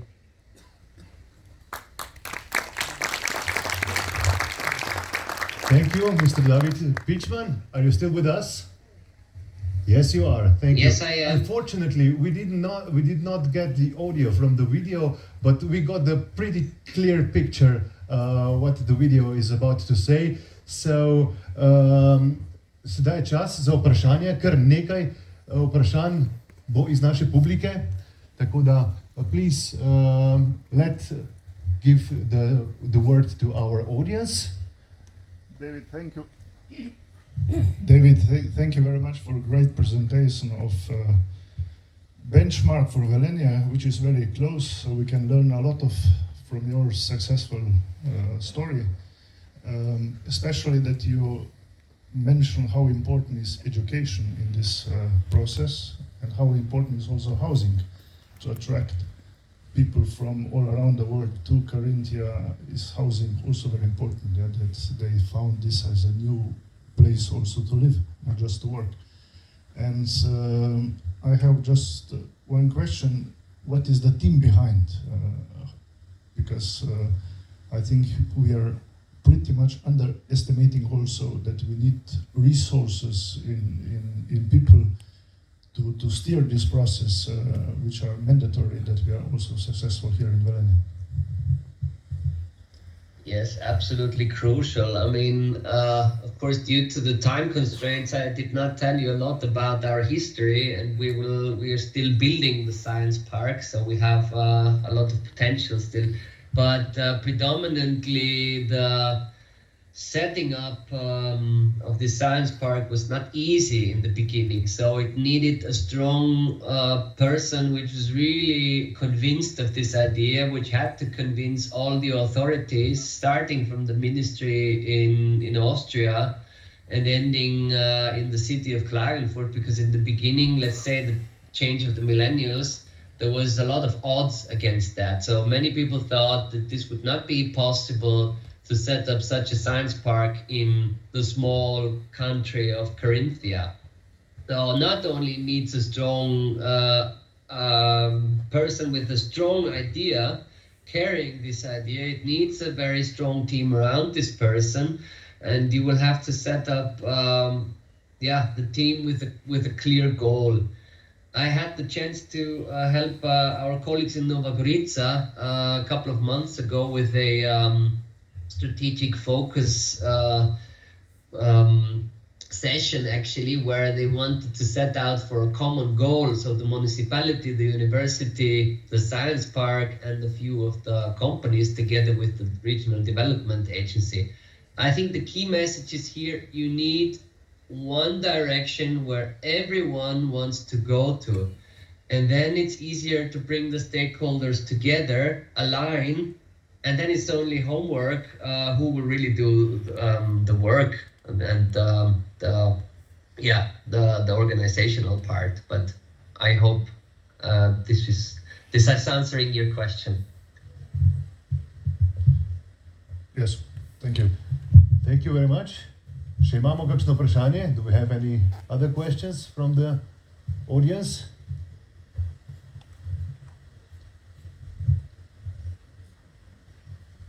We have another question.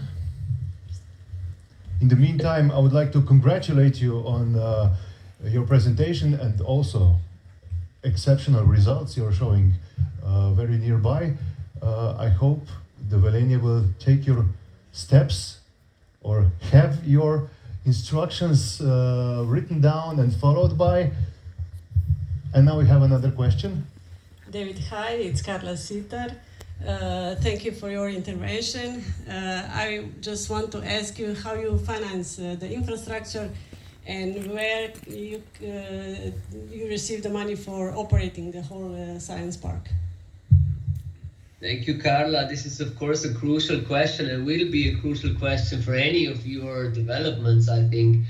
As our case is already, let's say, some 20 years ago, and we set together the ownership of the science park from all public owners. So it's the ministries, the regional government of Carinthia, and it's the municipality of Klagenfurt, in the case of Lakeside Park.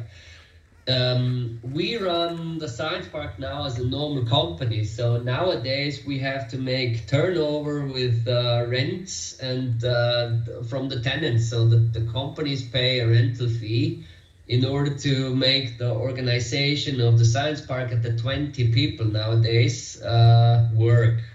But in the beginning we had an initiative which was actually a first investment by the Ministry of Innovation in Austria and the country of Carinthia. And now actually we try to finance all our developing, the next commencement of the next construction phase. We try to finance it out of our turnover, out of loans, and some investment also from the owners, but predominantly it was in the beginning infrastructure was by the owners. We also had some big ERDF fundings for example, the educational lab. So you will also have to find new ways for financing out of the European Union. But I think there is a lot of fruitful partners also in this conference here. Thank you. Thank you very much. Another question, maybe? Okay, thank you. This will be all for now from our side. Once again, thank you very much for your intervention, for your... Thank you. Yes, I'm sure that we will follow your steps. All the best for you. JTF funds are on the table, as we heard before. So, thank you. And kind regards to Karintija. Tako, torej je bil naš sogovornik z Lakeside Science and Technology Parka. Mi pa gremo naprej z našimi predstavitvami. Pravkar se nam bo pridružil gospod Marko Šindler, vodja programa za usklajevanje in nadzor na Ministrstvu za regionalni razvoj Svobodne dežele Saške. Torej še en primer dobre prakse, izkušnje dežele Saške pri pripravah na prehod iz premoga, ki je za Nemčijo planiran v letu 2038. Mr. Marko Šindler, hello. Are we online? We can see you, but not hear you. Yes, I'm online. Hello. Okay, thank you. Hello, everybody. Welcome among us at the conference Welcome Future in Velenje. Nice to see you, nice to join us, and we are eager for your intervention. So, the title of your intervention is Just Transition Fund Implementation in Saxony, and we are eager to get to know how are you progressing with your restructuring projects, and hopefully we can get some new insights also for our plans in the future. The stage is yours. Thank you. Thank you very much for the opportunity to be here online today, and what I want to give you is a little insight about the framework in Saxony to succeed a just transition. And as you can see, the Free State of Saxony is in the heart of Europe. And first of all, I have to say, I think all of us, we want and we need a strong Europe in order to emerge from this crisis, the energy crisis, but also from the many crises of the recent years. And a crucial role here is played by the regions, towns and cities, the municipalities around Europe. And the additional European cohesion funding sends out an important signal to help strengthen the innovative strength and the competitiveness of the regions. As you can see, Saxony has many pictures, and to win a competition, for example, to get a large settlement like TSMC in Dresden, everybody shows one's best side. So on the one hand, you have the digital heart of Saxony beating in Dresden, and on the other hand, you have the traditional heart of Saxony's economy is located in the Chemnitz and Zwickau region, whether it be mechanical engineering and more than 100 years of Autoland Saxony. To make a good and long story short, I'm convinced that Saxony is a top location for such globally active enterprises as, for example, Volkswagen, BMW, Global Foundries, and many more. But on the other hand, our economy is based over 90% on SMEs. And we have another topic, another issue, and that is the coal phase out. And there's the termination of lignite-fired plants in Saxony by the latest at 2038. And mining leaves moonscapes behind that have to be renatured over a long period. And in terms of average age, our region is one of the oldest regions in Europe.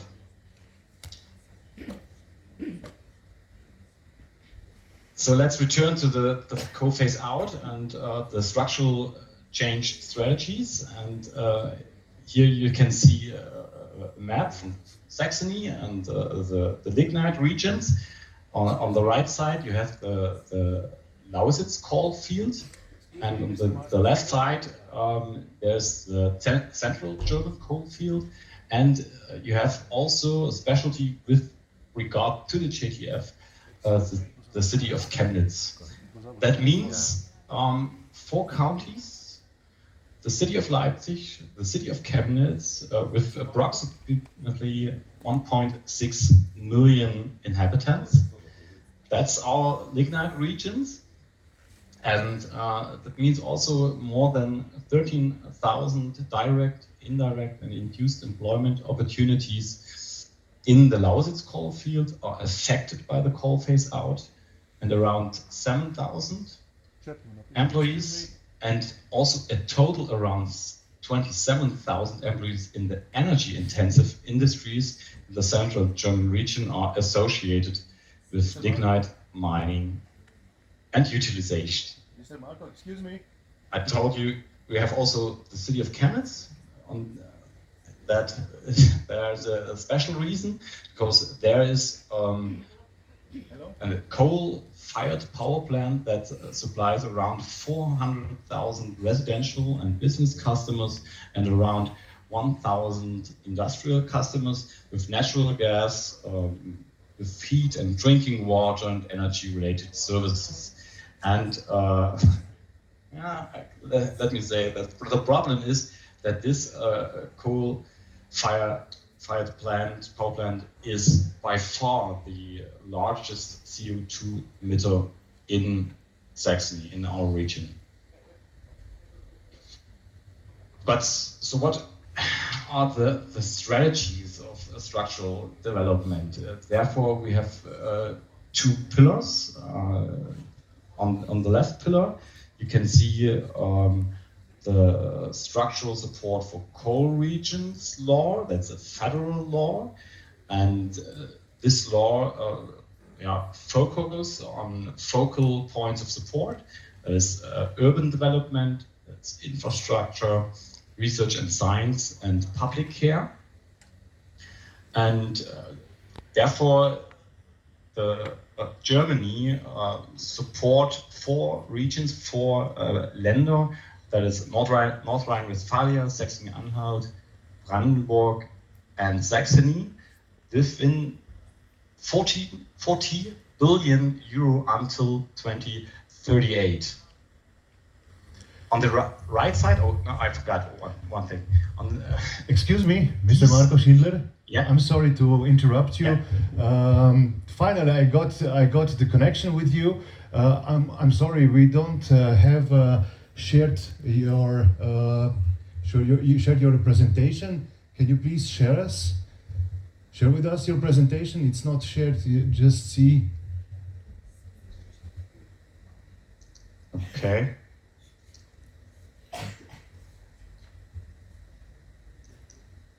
Oh yeah, now I think. Can you see the presentation? Yes. Can you?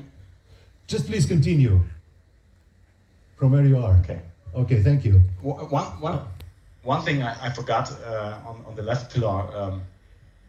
These euro you cannot use for direct support of company or for companies. On the right pillar, you can see the JTF, the Just Transition Fund, and the JTF, or by the JTF, Saxony will receive 645 million. As you can see, we identify the following focal points of support, which means diversification of the economy, energy and raw materials supply, research funding for the transformation of the economy, and still skilled worker development. And around about 440 million euros, or almost 70% of the total funding, is available to support companies. Startups will benefit as well as small and medium-sized companies and selected large companies that want to invest in a sustainable energy supply and circular economy.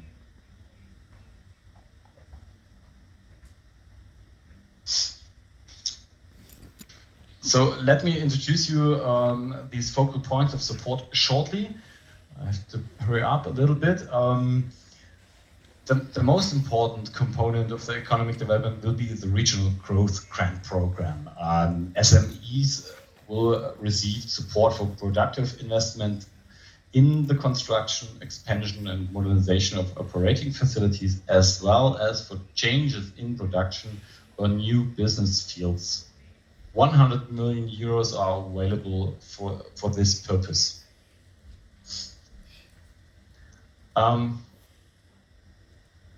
Another measure, the so-called business angel bonus, is used to finance startups in the early stages. If a business angel invests in such a startup, this sum is doubled by the JTF.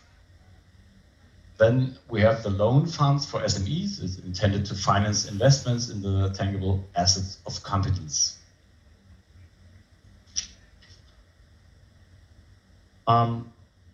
To secure energy supply, investments in the expansion of renewable energies are promoted.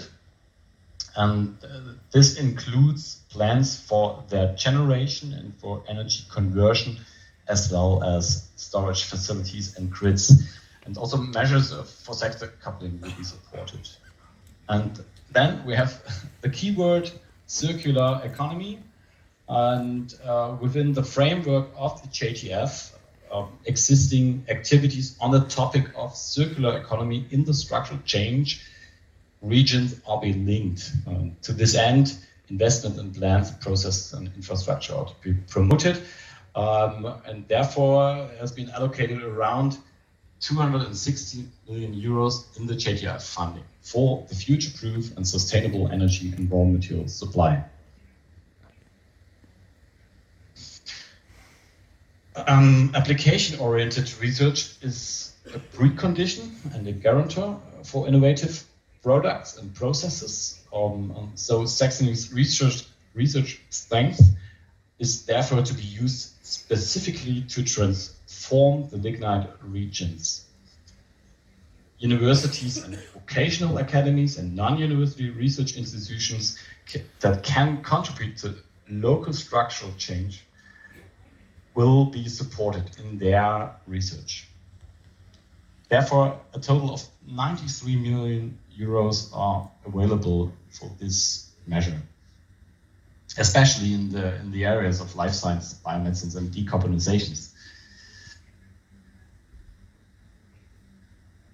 So the next measure is securing skilled workers by strengthening of vocational schools. New products or processes are always the work of the people who work in successful companies. Today, however, small and medium-sized companies in particular have a hard time finding qualified workers. So therefore, we use 32 million from the JTF to provide targeted support for vocational schools in the JTF regions. And this includes especially professions in electrical, engineering, energy, and building technology.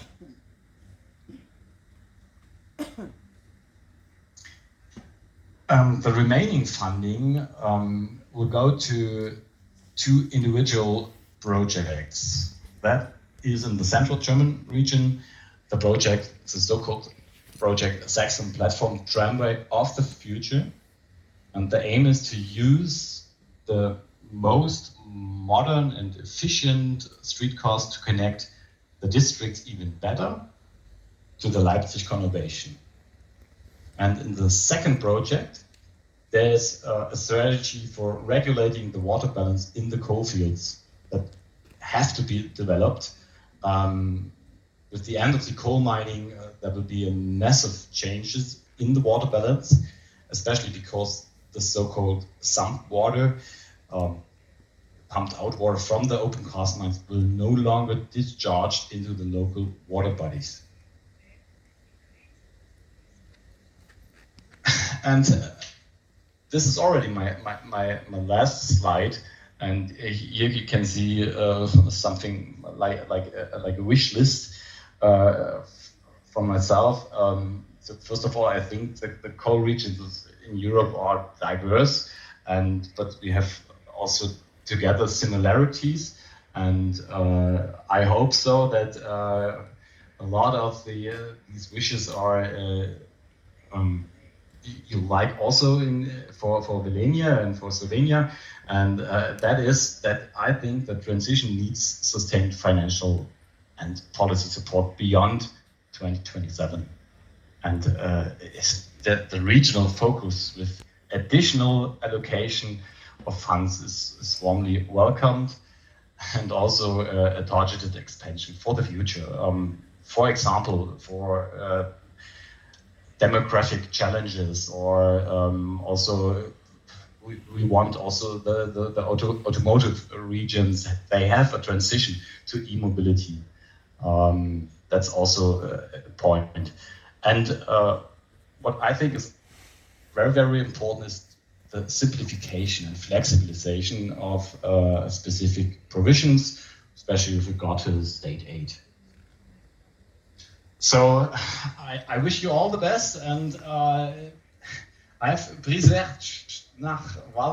I have to say thank you very much for this opportunity, and thank you for your attention. I hope you see the last slides in my presentation.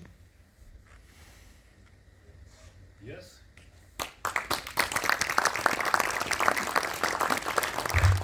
Yes, thank you, Mr. Marko Schindler, for your intervention, for your presentation. I'm sorry we had some technical problems at the beginning, but at the end of the day, everything went smoothly. So if you have any questions from the audience, we are a bit behind schedule currently, but still we will take some questions. Maybe I will ask you a question. How are you satisfied with the legal aspects, legal framework for decarbonization for coal phase out in Germany?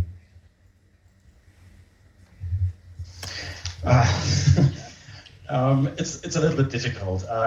In general, I would say we are happy that we have this legal framework, but every time you have to say we need a little bit more flexibilization and simplification. That's also for the European fundings and also for our federal framework. You have especially a little time pressure for projects and for funding. That is the main issue. We share the pain with you. We share the same pain with you. Yeah. So, any other aspects you would like to emphasize on the legal framework of coal phasing out in Germany? I mean, national legal framework. National. I have to say a little bit sorry. I'm a freshman to the coal phase out, because I have been head of the unit since 3 months. So congratulations. In this time, thank you. In this time, I think that the time pressure and the simplification of the rules, of the guidelines, that's the main issue. I totally understand you. So for now, thank you very much for your presentation. Thank you for being with us, sharing your story with us. All the success to you, to your region in future projects. And please, we will be happy if you stay online with us on the conference. Thank you. Please Thank you very much, and good luck. One Last warm applause for Mr. Marko Schindler from Saxony. Mi pa nadaljujemo naš panel z gostom, ki pa je v naši družbi, dr. Jan Bondaruk, namestnik direktorja za okoljsko inženirstvo iz Centralnega rudarskega inštituta, tako imenovan GIG, Glavni institut gornictva iz Katovic, ki je hkrati tudi facilitator na Exchange projektu in gost v naši družbi. Please, welcome.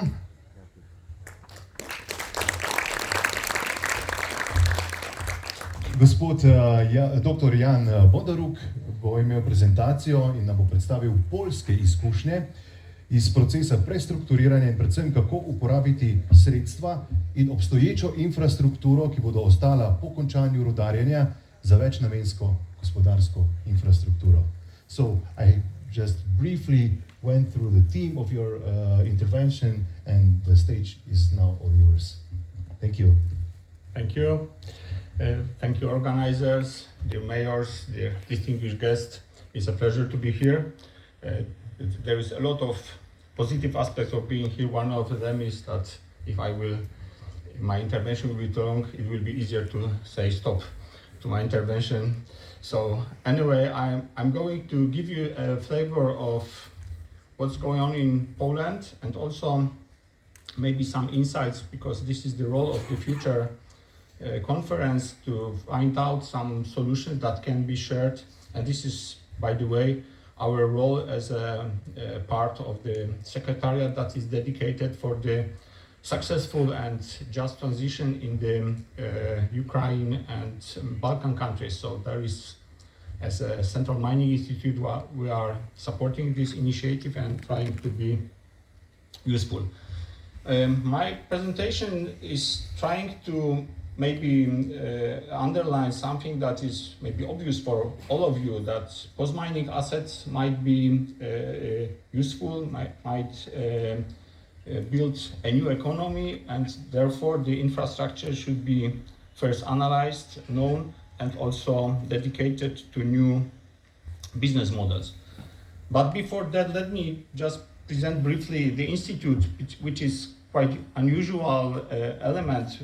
Within the previous presentation, there was often mentioned that one of the pillars of the successful story is the R&D background. So we are giving this background to our region, but we are collaborating worldwide, I would say. This is a brief information about what was our achievement within the 2022.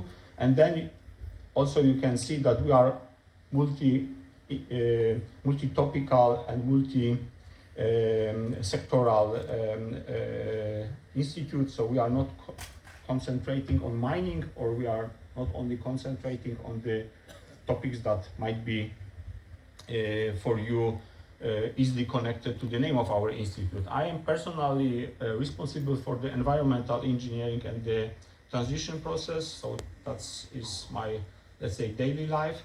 And during the collaboration within Polish and other regions, we are trying to implement the solutions and technologies that might be applicable in different conditions.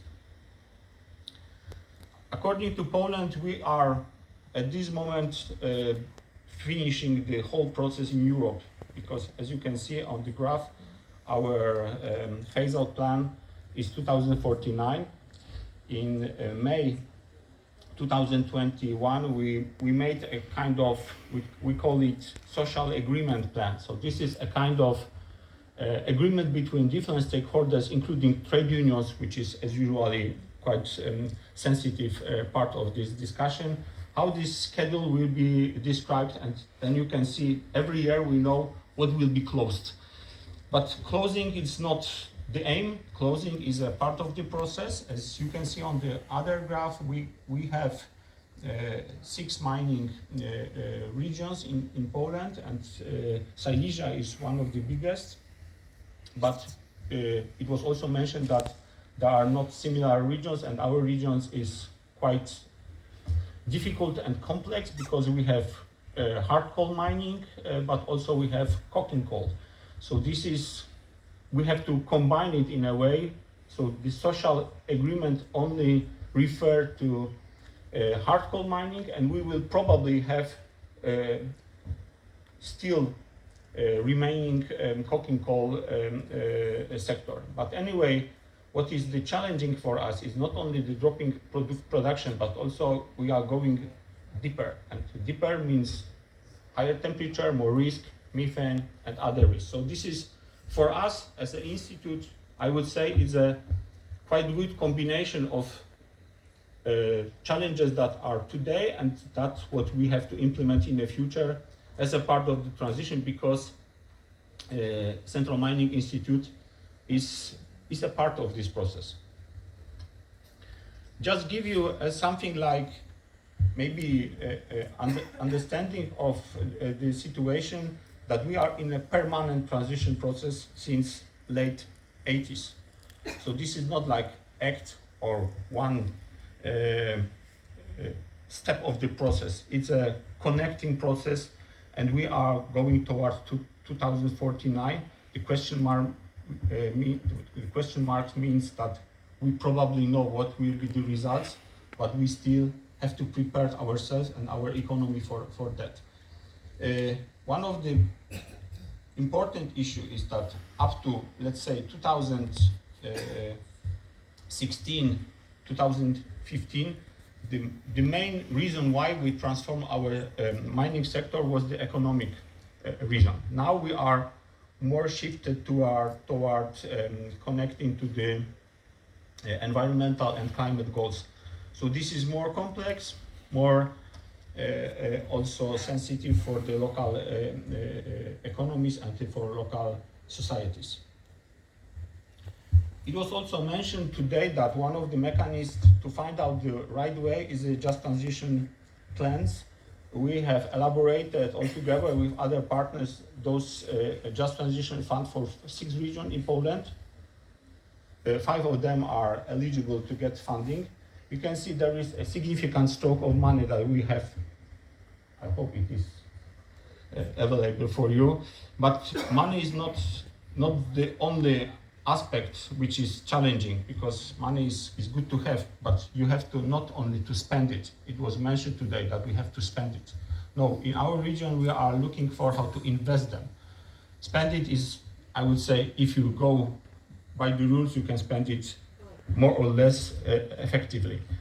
In Silesia region, one of the main challenge at this moment is the amount of areas that are not occupied, that are left, there are resources that were not used for the new economy.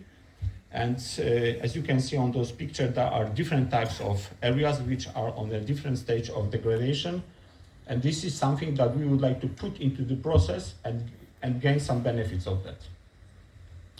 But if you would like to get the results, you have to understand that mining is not a separate sector. And even today it was mentioned that there is 2,000 or 3,000 people working in one place, but the value chain usually contains with many more. So therefore in Silesia we got some success stories how to change post-mining areas into areas of success, but never, and I have to underline, you never get in the same place the same amount of places that it was in mining or the energy sector. So this is more challenging to build not only or change the one sector, but you have to adjust other sectors to this as a value chain. Therefore, in our region, we have something like it's very simplified presentation of what we are going to achieve, how to shift from black to green as a kind of sustainable transformation of the Silesia region. And we are going to use 4 ingredients for this: reindustrialization and revitalization of post-industrial areas, cooperation, and make this collaboration more efficient between administration, industry, and science. It was the different helps that we also use the same pronunciation. Of course, finance and new business models. It's very important in this process to mix, to merge different kind of fundings, public and private. This is one of the challenges, not only probably in Poland, in many countries, that people are not able to get through this kind of project. And of course, to generate innovative solution and integration of knowledge. Our role as institute is to support this process, but this is not only R&D activities. We are trying to be a source of good solution. One of them, I will briefly give you a flavor of this project, is OPTPP. This project was also recommended by the European Commission as a good practice for the regions in transition. This project now is in place, and we are working on the next phase of this OPTPP. It will be financed by the Just Transition Fund, and also we are on the very tough and painful discussion with our government to make this OPTPP a system for the whole country. And within the ability of getting some research fund, we made a number of different projects. There is some groups of like a recovery or potentials, RECP, text me. If you would like to know a little bit more about those projects, please welcome our website. There is, most of them are described briefly, and also you can get contact to the leaders of those projects. But coming back to the assets, we are building our own approach to mining assets. This is not only area, voids, mining voids, heap dumps, post-mining infrastructure, methane, and other assets can be transferred into the new economy. In this case, as you can see, there are some general direction that can be implemented: environmental, including water safety, green energy, green economy, adaptation to climate change, and of course, heritage and education. We had yesterday opportunity to visit also the Velenje Museum, and that was very impressive. But if you do not want to lose those assets, you have to understand that destroying mining have to be prioritized in a way that you know what kind of assets you need for a future. Therefore, we are promoting and we are trying to implement it in Polish and other mining sectors. We call it smart closure procedure. So before you destroy, just think what you have, what you can save, because after that, normally you will have to pay double or triple for the same results. In Polish conditions, you can see we are at this moment quite deep. So this is not only what we have on the surface, but we have to also assure all elements which is underground. There is very simple description what kind of issue can be taken under consideration in the pre-closure phase. You have to analyze the legal status of the underground waters, scenario, what kind of scenario you are going to use, and compare those scenarios. Also, what kind of monitoring system you will need, and also ventilation, methane, if you would like to extract. There is a lot of technical aspects, but if you neglect them, you will lose it, and probably you will have to put a lot of effort to keep stable areas, and also to invite investors or other group of interest to those areas. In one of those mentioned project potentials, we made a kind of set of available scenario for post-mining areas with action and micro-action. I'm not going to go through, but within this project, you can see there is much more interesting combination of activities that can be implemented. Also, you can merge them into the area. And this project was made by the group of experts from Spain, from Germany, Poland, and other countries. And that was a kind of project to European Commission. It is a project, we call it supportive project for the European Commission, that they can take these results of a project as a recommendation for the new requirements and conditions for the just transition. So maybe some of them will you will find in the future regulations. Coming back to the scenarios, I have mentioned that scenarios, this is not only description that I would like to get this or this. Scenario is a quite detailed analysis of the area, the potential, what kind of value we have to keep, and also to mix them and to see what will be the best result. This is one of the example of the study we did for the former coal mine in our region. And the OPTPP, the system, I have a movie, but I'm scared to click on it because it might cause some problems. But if technical, after maybe my presentation, they can check it out. It's very short. It give you a understanding how we work with this data and how we collect them into one. I mean the system. This is not only database. This is a set of tools, algorithms to help decision makers and the investors to find out the appropriate place for their needs. Therefore, if you click on the certain area, you got a number of areas, and you can also get a kind of ranking and comparison. So you can very easily find out what kind of areas, especially when you have more than one or plenty of them, it's maybe worth to see. This is not only mining areas as such, this is also areas which are technically associated with mining activities. It's a many of them. And we did a kind of scrutiny where built a number of aspects. Okay, I'm finishing. I'm still available.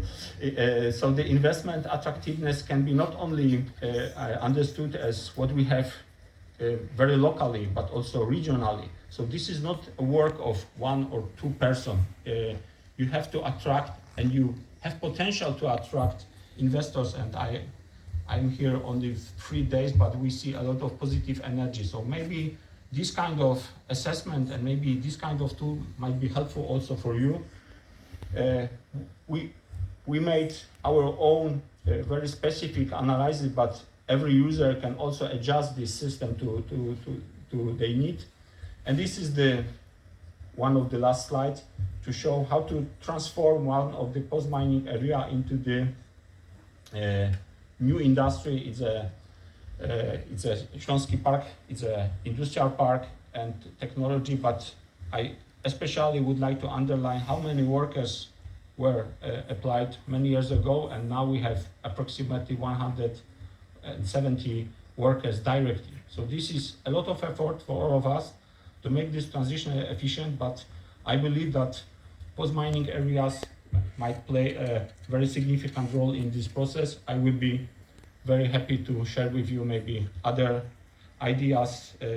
We are staying till today, but fortunately we got wonderful collaboration with the Velenje administration and also the representatives of Velenje visiting our region. So I think it will be beginning of the very fruitful collaboration. Thank you for your time and thank you for your attention. Thank you, Dr. Jan Bondaruk, for your excellent presentation. If there is somebody to have some questions for Dr. Bondaruk, otherwise I would like to thank you once again for the intervention and kindly invite the last speaker on the panel, Ms. Carla Sitar. No?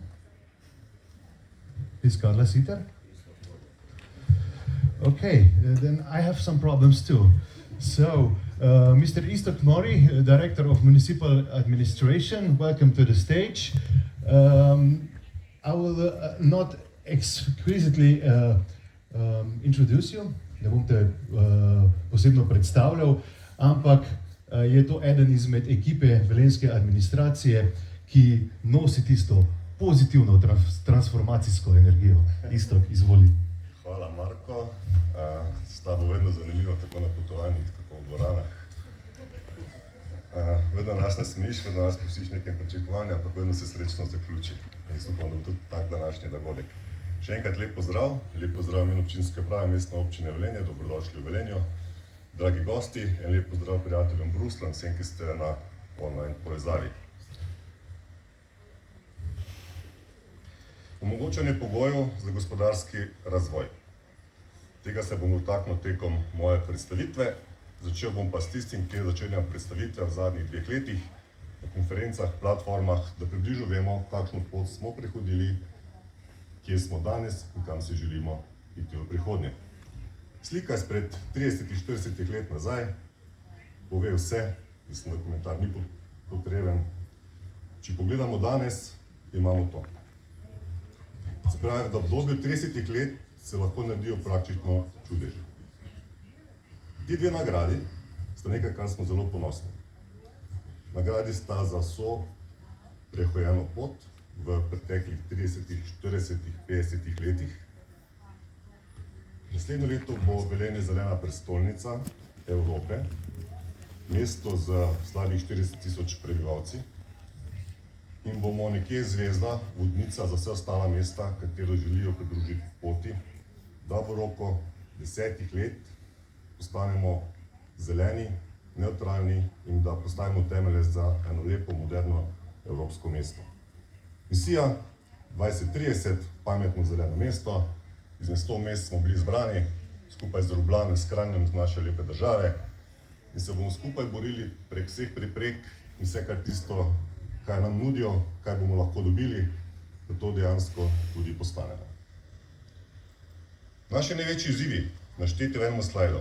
Novo ime mesta, novo avtocesto si želimo nujno, ustvarjati bomo nova delovna mesta, stanovanja, ključna, tudi bom posebej povedal zakaj.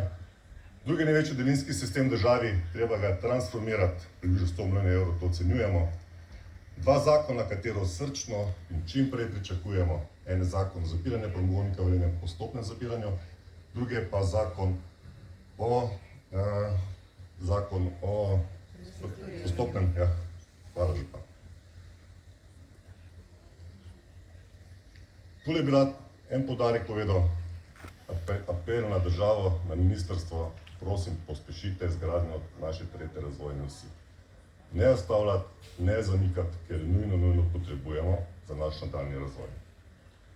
Nova stanovanja, toliko investitorjev po tem trenutku se pripravlja za dokumentacijo, da bo začelo graditi, nova stanovanja še v Velenju ni zgodilo zadnjih 40 let.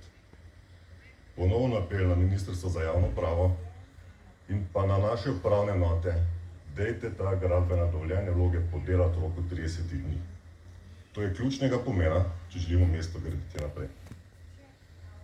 Na predlog državne sekretarke Andreje Katič bomo poslali dopise na ministrstvo in na upravne enote, s katerimi bomo datumsko določilo, kdaj bo kateri investitor dal vlogo za gradbeno dovoljenje, kdaj bo občina dala vlogo za gradbeno dovoljenje za naše projekte, katere želimo izpeljati. Daljinski sistem, tranzicija, gremo posebno na novo, gremo na več virov, tule je en poziv, imamo direktorja premogovnika Velenje, prosim čim prej vašo pomoč pri menjavi zemljišč s premogovnikom, s Tešem, isto prej na HSE. Ko to zamenjamo, imamo stvarne pogoje, da gremo s spremembami prostorskih aktov, da lahko čim prej začnemo z pripravo na nove vire, nove zelene vire energije. Približno vemo, v kateri smer bomo šli, vemo, da je nujno potrebno obnoviti daljinski sistem, zato smo že dobili denar iz JTF fonda, približno 18 milijonov evrov in to v tem trenutku tudi delamo. Ustvariti pogoje za ekonomski razvoj je določeno v 21. členu zakona o lokalni samoupravi, kjer ima občina določene svoje izvedne naloge. Imamo jih 24, ta je samo ena izmed njih. Verjetno boste rekli, zagotovo izmed najbolj pomembnih, zagotovo. Ampak ni edina. Kaj pa vse to pomeni, omogočiti pogoje za razvoj gospodarstva? V teh 20-30 letih se je marsikaj spremenilo. Kako so se občine tega lotevali, se spreminja z leta v leto. Kako so se druge občine po Evropi tega lotevale, spoznavam tudi na takšnih konferencah, kot je današnja. Preden da pridemo na konkretno, kaj delamo, določene številke, katere so pred vami.